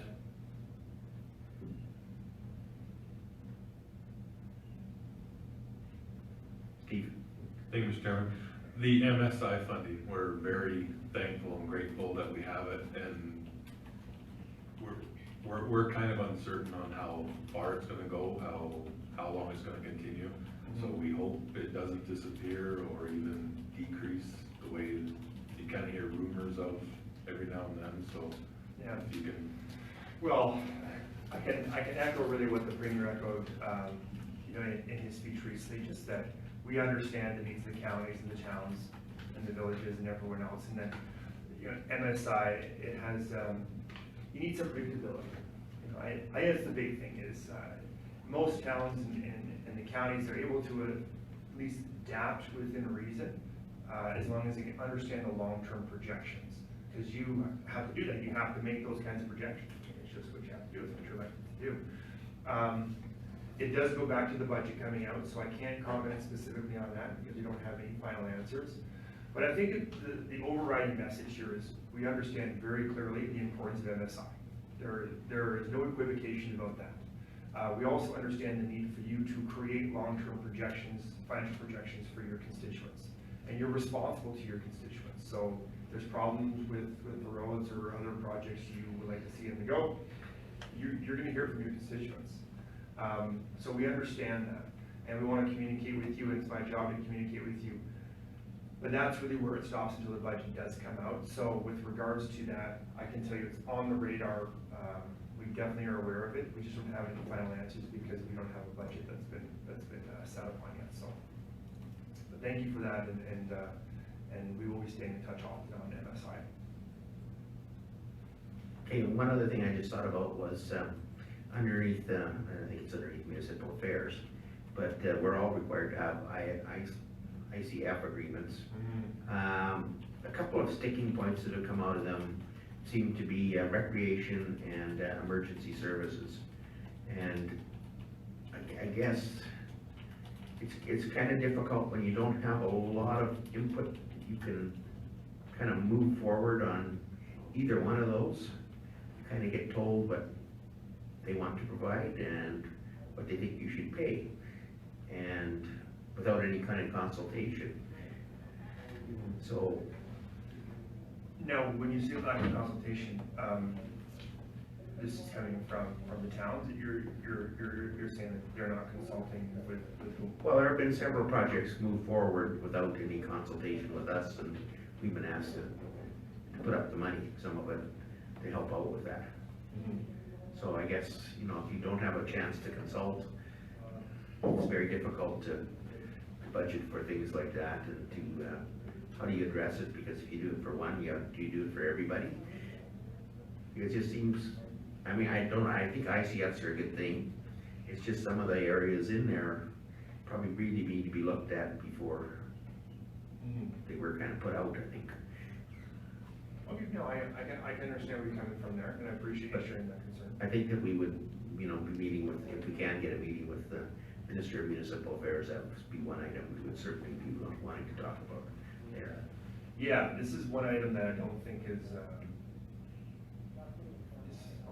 definitely not foreign to him. So what I can do is I can actually reach out to his chief of staff and see if the specific issues come up, and maybe give you some kind of initial feedback on some of the other concerns that have come up with regards to lack of consultation. But, and if you're not getting your answer to that, again, happy to coordinate a meeting with Minister Madhu on that. All of our ministers have a very open door policy. We've been really clear with that, and we're really happy with that. But he's a guy that I've known personally for quite a while, and he works very hard and wants to make sure that you know that his door is open to you. So when you're up there, we'll do what we can to fit in the scheduled meeting if needed. Well, he has sent out an opportunity to put forward a meeting date with him at RNA, so. Oh, excellent. We'll be doing that. There you go, proactively, he's on top of this. That's Minister Madhu. Yeah. Claus? And I think another one, and you probably heard that one before going around, but it's, of course, it's another money question, but broadband. Because I think in the rural areas that we have, there's a lot of areas that have no access to it, and that really limits them from bringing industry forward into their areas and so forth. And I know that we're trying to work with some other communities and everything like that, but it's a question of if we have would have the government support in pushing ahead with the broadband. Because it's well, as you know, it's one of the major communication ways of communicating with each other these days, and if you don't have that, businesses won't even look at you. Well, you're dead on there. I did all through the campaign and even just in my political career, talking with a lot of ag producers, and they'll tell you, it's not just getting up in the morning and milking cows in a three-legged stool anymore. You pretty much need an IT degree to run some of this stuff. And you can't do that without high-quality internet connection. I totally get that. I mean, you're probably more running your pivots off your phone. So. Well, no, they make sure that it's not gonna be on my phone, but yeah, we do use it. Because Morris would not be listening to it right now, he was sitting there running his pivots off his phone if he had that. But, but the point is still made that you cannot run a successful business in today's day and age without the proper connection to the internet. So this is also something that's not lost on the Minister Clevish, that the Minister I've known for quite a while. And there were some panels that came up during AUMA when all the ministers were there, and they were answering all kinds of questions from the floor. So another person that if you need a meeting with him, please talk to me. If you can't get one on your own, then I'm willing to help you coordinate that. But he is very well versed in this issue and understands the needs, and as do I. Thank you. Any other questions, comments? All of a sudden everybody's quiet, it must be lunchtime. I can bring one forward. Well, you have different areas in the province, and this is maybe just an idea that probably won't fly anyway, but just looking at the whole thing that you got richer counties and MDs and poorer ones, and one just getting by. And have you ever looked at a model that sharing the wealth and the not wealth? Well, I just brought this forward. I know it's going to be really controversial, but I mean, just food for thought. Well, look, it has come up. I think Councillor Steve Campbell, you probably heard from your constituents, Nobleford, about Linger. So it's not something that's lost on me. I'm well aware of it. But yeah, I was at the Mayor's and Maries meeting recently, and that came up, and hopefully we're involved at it. And it's just one of those things that I like the idea of having an equitable solution so that no one's at a disadvantage necessarily, but it's a tough one. So I'm happy to hear all kinds of suggestions. I just couldn't promise any outcomes. What's that?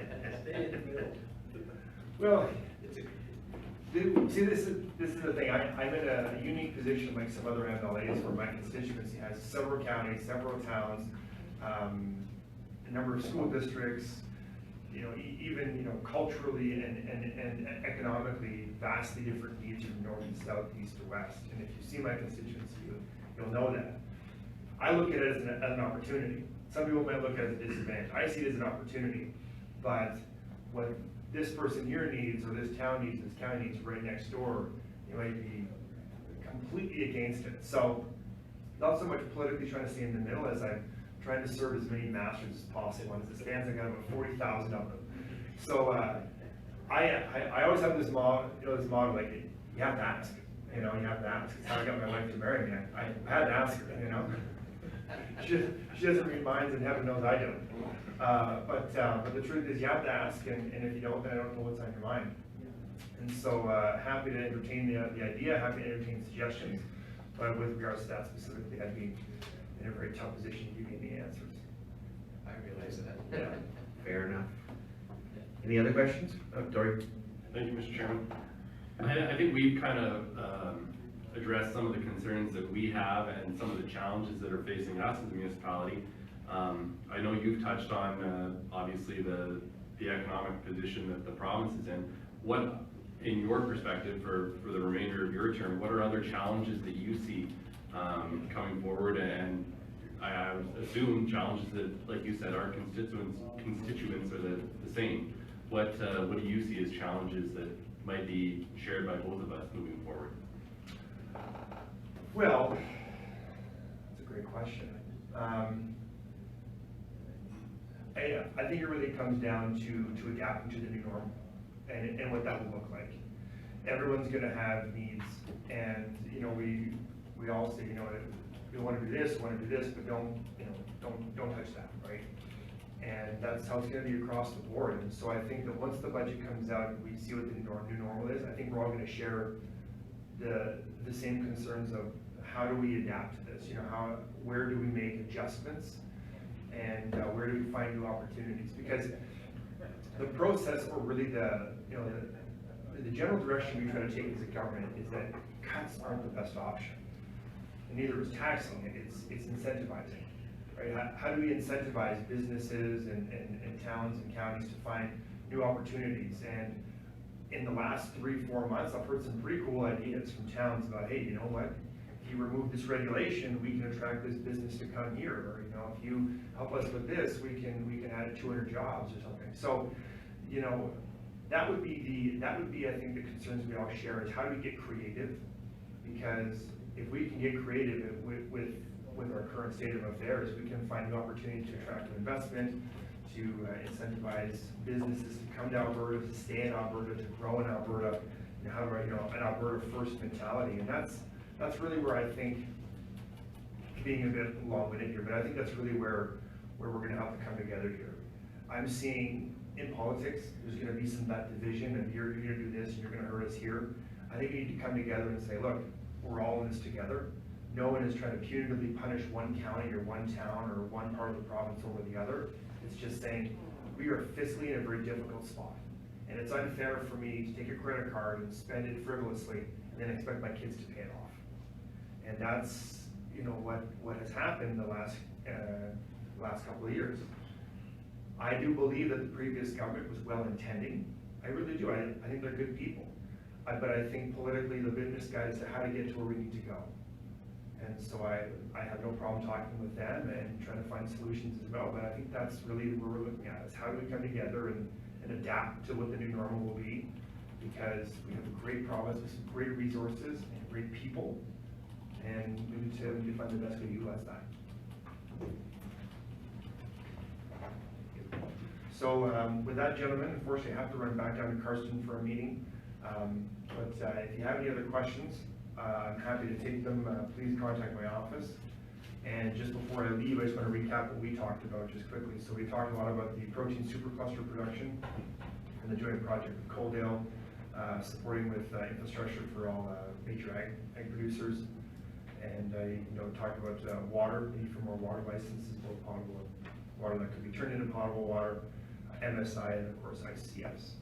So that's really what I'm taking from this meeting. I've taken some good notes here, and I'll go back to my office and do some research and talk to some ministers, and hopefully you'll please remain open with me. This is my first, but certainly will not be my last meeting with you. I look forward to working with you. I love this job, and I love what you do as well. And I can't wait to do some amazing things with you guys. Well, thank you again for coming today. It was good for you to make time. We appreciate that very much. Looking forward to working with you in the future. And then just add the broadband. Right. Yeah. So you're off to Cardston now? Otherwise you can join us for lunch. For the board meeting. I would love to stay for lunch, but unfortunately I have to, heaven knows I don't need anything. Thank you.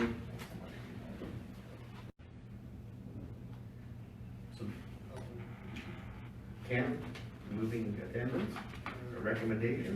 Recommendation that any member of council may attend the 2020 provincial ASB conference in Pasadena for January 21st to 24th, be authorized to do so.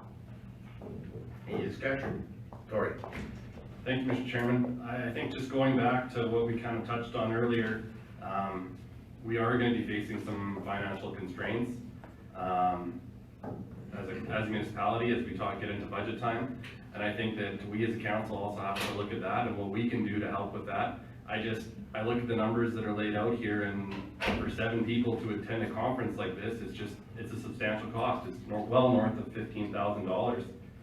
And I just don't see it as a prudent investment for all 7 of us to be attending these conferences. So while I respect the motions on the floor, I will not be voting to support it. I think that it's something that we really need to look at going forward, is to how to work more as a committee and start realizing some savings as a council. Thank you. Well, just for information purposes, I think the number for the mileage is not quite correct. If you travel together, it'd be certainly a lot cheaper. So, any other points? Lorraine, could you send the vote out again? Oh, Claus? Well, I think a little bit different on this thing, Mr. Chairman. I think that these are opportunities to be able to communicate with other area people in the province, and I think we get a lot of knowledge from that. And I think it's an opportunity that we just can't let go by. And that's the same because, I mean, if this is Agricultural Service Board, next comes RMA that we're only going to send a few to, and I think these are things that we have to, as a council and as a county, to show that we're there, show people what we're made of, and I think if we're going to sit back and put our heads in the sand and not being able to like communicate with the other people and see what they're all going to be doing, I think that it's quite a loss for us. Any other comments? Morris, are you making a comment or just clearing your throat? Well, no, and you know, I somewhat feel that, you know, it is almost, it is a cost. But the thing is, you know, we're here to govern, and if you don't go to certain things anymore, you know, you kind of lose a handle on that too, and what is that gonna cost? But the other one is, you know, I feel any councillor what's not gonna go, they can get that recognition. The reason that they didn't go, they feel, you know, hey, we gotta hold back on the high cost of it or whatever, you know, and they should be recognized to that end. That's my comment. Any other comments? Seeing none, I will ask you to please vote now for or against. Please vote.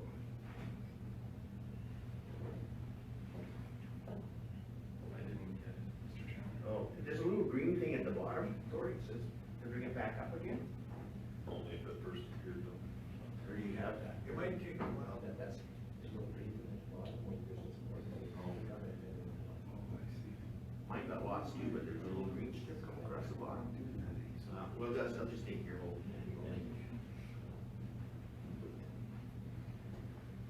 So we have 6 in favor and anybody against?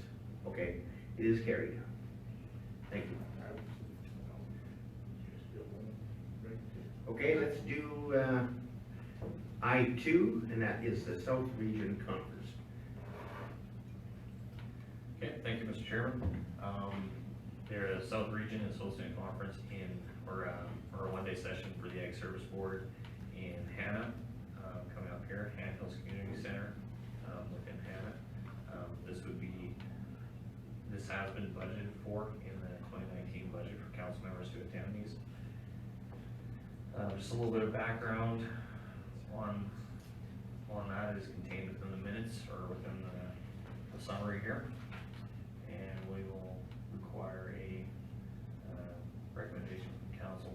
Reasons for our existing recommendation, we are a participating member of the Southern Region Ag Service Board, and this is further to developing those relationships. Steve? Thank you, Mr. Chairman. I'll make the motion that any member of council wishing to attend the 2019 ASB South Region Conference in Special Areas Number 2 at the Hand Hills Community Center be authorized to do so. But I do agree with Tori that council does need to do a better job of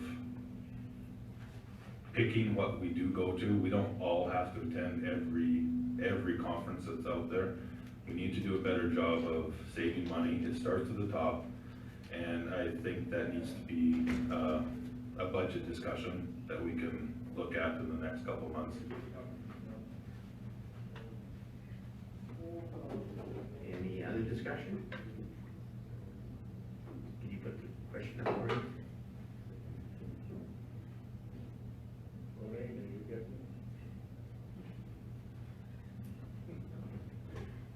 if there's no further discussion, please go ahead and vote for or against.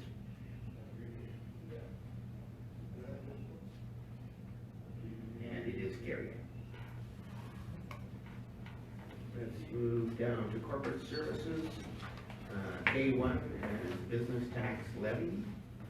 Request for adjustment. We received a letter from Hervine Farms Limited regarding their 2019 business tax levy notice. The notice indicated 4,500 cattle.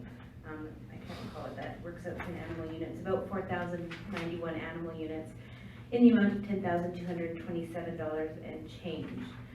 The letter which was attached to the report was a request from the Purvines for consideration of a reduction to their business tax and number of units down to 33,000, due to damages that they sustained in the August windstorm. Apparently there was some infrastructure damage and crop damage, so their letter indicated that this may have an effect on their feeding capacity for the 2020 winter, I'm guessing, or 2020 winter.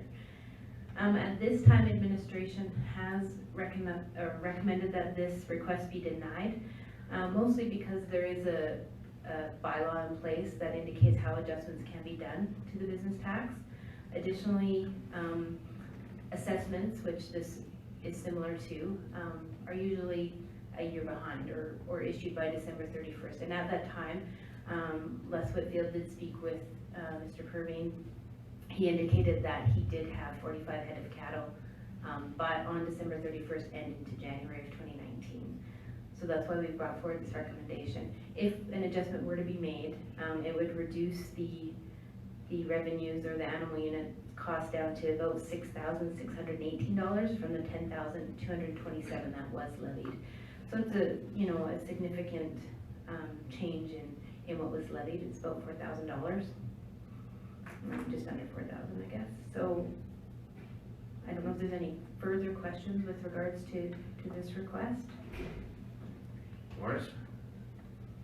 Yeah, thank you, Mr. Chairman.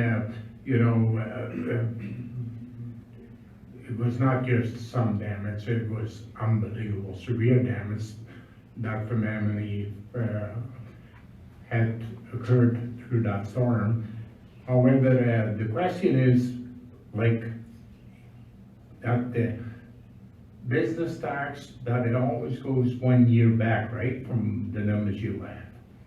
Yeah, so for the next year, you can probably claim a lot less numbers, right? That's right, Councillor Zeemstra through the chair. So if it is found that when the 2020 notice is levied, or they received their levied notice, and it still says 45 head of cattle, but they only fed 3,000 or had 3,000 as their maximum capacity throughout the year, then yes, they can in fact apply for an adjustment on the 2020 bill through the bylaw. So they, unfortunately, for 2019, that deadline for adjustment was July 31st, and the storm happened in August, so they missed it for this year. Lance? Yeah, thank you, Mr. Chairman. I think that the point here, it's an act of God, we know that, and we, right now, he's going to be suffering, well, he is suffering this year, this coming tax year. The one, but the assessment was done, it has to be done, and you're going to have to pay before July 31st, if I'm correct. That doesn't help him out in this bad year that he's got. So I think there's a difference there, and I know he can get it next year when he claims less animals that he's got, because that's possible with the system that we have. But that doesn't help him in this year that he had the loss and is suffering from the damage and everything, and that he cannot put up as many cattle because he doesn't have the feed for it. I think this kind of goes beyond the feed. Isn't he more concerned with he doesn't have the pens to be able to feed with? Like he doesn't have the infrastructure necessary to do the feeding? Well, part of it, and the other part is he hasn't got the feed either. No, he could Yeah, but he fed those last year. 100% on everything. So I guess one question to administration is, supposing that they, at the end of August, All their cattle were ready to go and he shipped them off to market, and he didn't buy any new ones and didn't feed, but they still have to pay the tax for 19? Yes, they would, Mr. Chairman, because it had already been levied for the 19 year based on their 2018 numbers. Same as your assessment on property. All those assessments are done as of December 31st for the upcoming year. Okay, any other comments? Bob? So we're, sorry, Mike. We're saying, okay, this is collecting for last year's taxes, so it's got the money for last year already, so I don't, you know, this year he might be suffering, but last year he still gained. Right? Well, the way I look at it, I guess it's kind of two issues. If you don't have the physical infrastructure, if it was damaged to the point where you can't actually feed something, yeah, I think that warrants a reduction in your taxes. But it should be prorated on a monthly basis, so if you're 7 months in, then you probably should only get 5 months worth of reduction on it. But if we are looking at the fact he's not gonna have them because he doesn't have any feed, there's lots of feed to buy, isn't there? So how do you deal with that one? Yeah, Go ahead. You're absolutely right, there is lots of feed to be bought. However, his processing plant, which is the feed mill, that thing is completely out of operation, and you do need that. I guess you can get a process somewhere else too, but the dilemma is, you know, he just hasn't got the ability right now. And I recall one time, and I think it was in Shaughnessy, somebody lost their house due to fire, and it was during the assessment year too, and I thought we did make some way for them to have a reduction in the tax. We did. We did, yeah. Claus?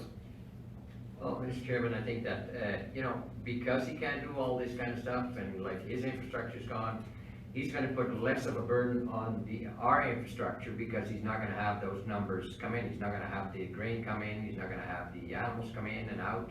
So I think right now, when he needs the help is right now, and I think not a year from now, because I don't think that that doesn't have the effect that it does this year.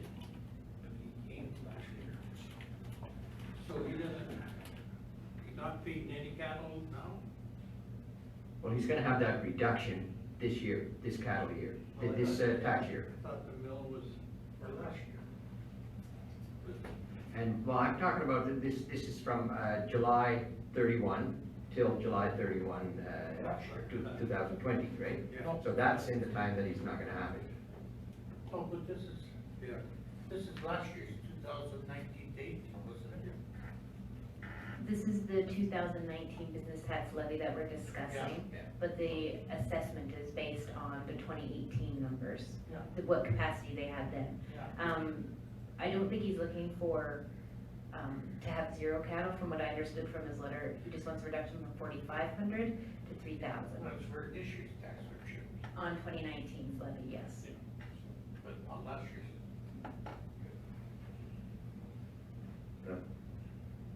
You're paying on the 2019 level when you pay on July the 31st or whatever day it is, right?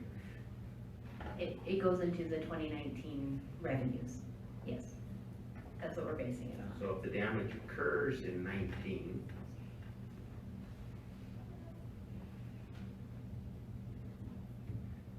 you probably should get a credit for the months it's not usable. But he hasn't paid tax. That's a council decision. The administration's recommendation was just based strictly on what the bylaw states. You know, it's council has the discretion as per the Municipal Government Act and the bylaw to make any decision they'd like on that, so. Okay. What are your, Morris? Yeah, thank you, Mr. Chairman. Yeah, I guess I hear you. I think it's based on the 18 production you had in your lot. However, we do have something in place down there. If you have less than 80% of the capacity you have down there, you can do something about it. But that's probably based on 18 again, and that's the issue, I guess. Next year, yes, he can go for that reduction, but the biggest problem is it's probably needed now. Claus? Well, I think that it's necessary that he needs it now, so I was willing to make the motion that we go by his request and have the reduction in for the Burgundy Farms. Jen? You know- Jen, wait a minute, Jen? So I just wanted some clarification, so the motion then would be that, the request for the reduction to the 2019 storage capacity be from 4,500 to 3,000 for the 2019 business tax? That's correct. Okay. Morris? Yeah, this is a very unusual situation due to the type of weather we had in the area. You know, it affected a lot of people, but I think some of them more than others. But yes, it's an unusual situation. So if you thinking of, you know, we might have a president sitting on here, I don't think so. Bob? So this means next year when he comes back, he can ask for that 4,000 back to, because really we're working on July to July. Yes.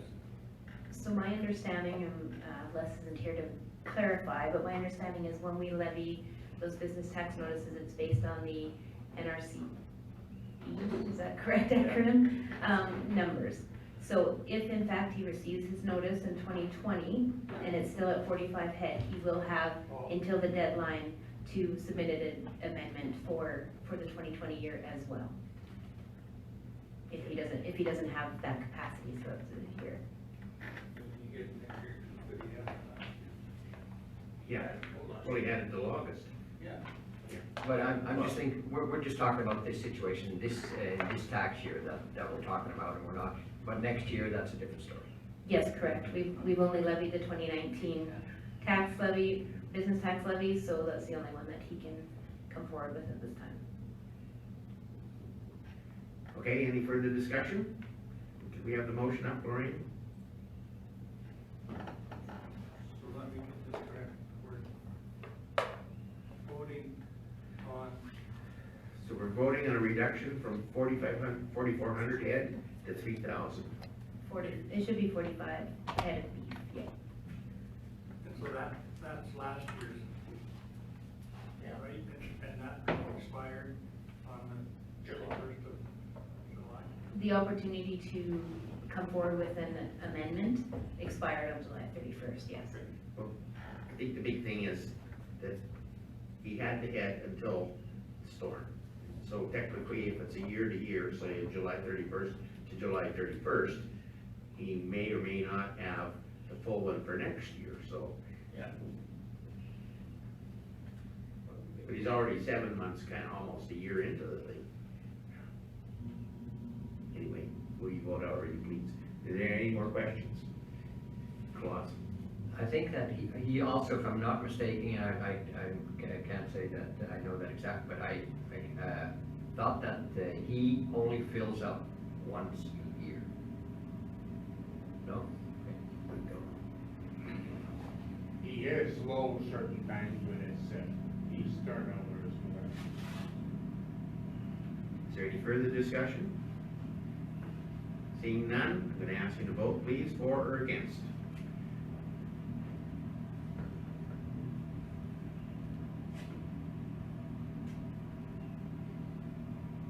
And it is defeated.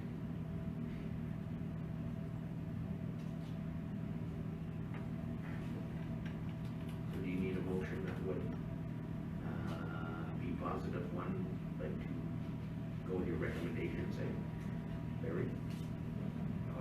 Thanks, Mr. Chairman. I think the fact that it's, the request has been denied by the council is clear enough direction for Jennifer to write a response letter on behalf of council. And unless anyone feels strongly otherwise, you could do it a different way, make another motion, but in my opinion, I think the direction is clear. Ross? Since it's defeated, I think that we could come up with, if we could give him the recommendation, or to give the recommendation, that he could come back next year for this tax year. He will. Yeah, and I think that's what probably should come into the letter then. That it didn't serve for this year, but for next year he can try again. Yeah, I don't know that we necessarily need a motion for that, but I can definitely make a note to include that in the letter that's issued. Okay. Okay, let's move on to our last one, invitations, M1, and that is for the Ready-Made Community Association Glitter and Gold fundraising gala, November the 1st. Randy, are you speaking to this? Good. So yeah, I'm here to present the invitation from the Ready Made Gala Committee. Administration received an invitation for council to attend the Ready Made Glitter and Gold fundraising gala scheduled for Friday, November 1st, 2019 at the Ready Made Community Center. The purpose of the event is to raise funds for the center, including an ongoing accessibility project for sidewalks on all walkways, as well as improvements to the green spaces outside and upgrading indoor features such as the sound and audio systems. Tickets are $75 each, or a table of 8 can be purchased for $600. Lethbridge County's practice is to attend meetings, activities, and events with various organizations as is feasible and reasonable to maintain and encourage strong relationships within the region.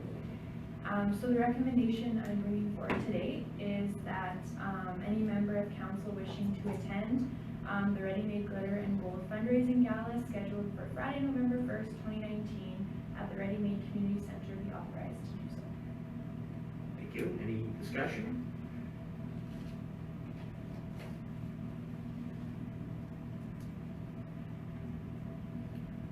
Bob? Yeah, well, I'm going to this and I'm gonna be in myself, so I don't, you know, it's just one of those things that I believe in that I should participate and pay for myself. So, but if anybody else wants to go. Okay, so I make a motion, well, I guess I can make a motion, any member of the council wishing to go.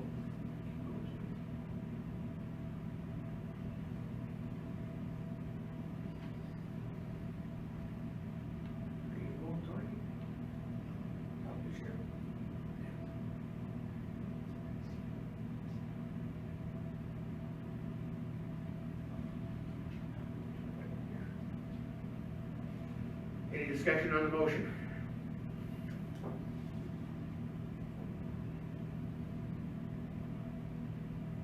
You put it up, Lori. Thank you. Seeing no discussion, I'm going to call for the question right now. Please vote yes or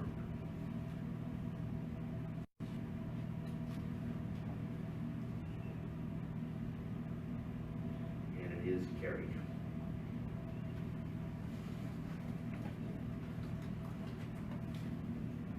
So you can give your names to Maddie, I guess, if you want to I don't go. want to go, I already got my ticket, so. Okay, Thank you. and I do believe that is it. We can have a motion. Sorry, Larry, wait a minute. Sorry, thanks, Mr. Chairman. Just wanted to bring it to your attention, our CAO, Ann Mitchell, she received a letter from, or pardon me, an email from the CAO at the town of Nobleford, just stating that next Tuesday night, October 8th, at 7:30 p.m., the owner of Grandview Farms, Mr. John Vanderhayden, will be attending the Nobleford Council meeting to discuss manure spreading on lands around Nobleford. Now, it's not something we have to attend, and suggested that, you know, I make you aware of it, and possibly the members of the Nobleford IDP committee, if they're available and have time and so on, may wish to attend. I believe that's Councillor Steve Campbell, Councillor Zeester, and Councillor Vandermeek, if I have that right. The message from the CAO ended with simply, would someone from the county like to attend? So it's not really a formal invitation per se, but an awareness that this is occurring, and, you know, again, should time, interest, and availability be in our favor, that people from Lethbridge County may wish to attend. So just wanted to share that with you while we still had council members here. Okay, Thanks.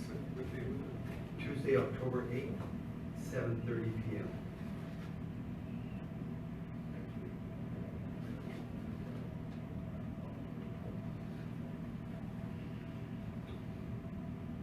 Anything else? We're gonna ask for a motion to adjourn. Move so. Morris. All those in favor?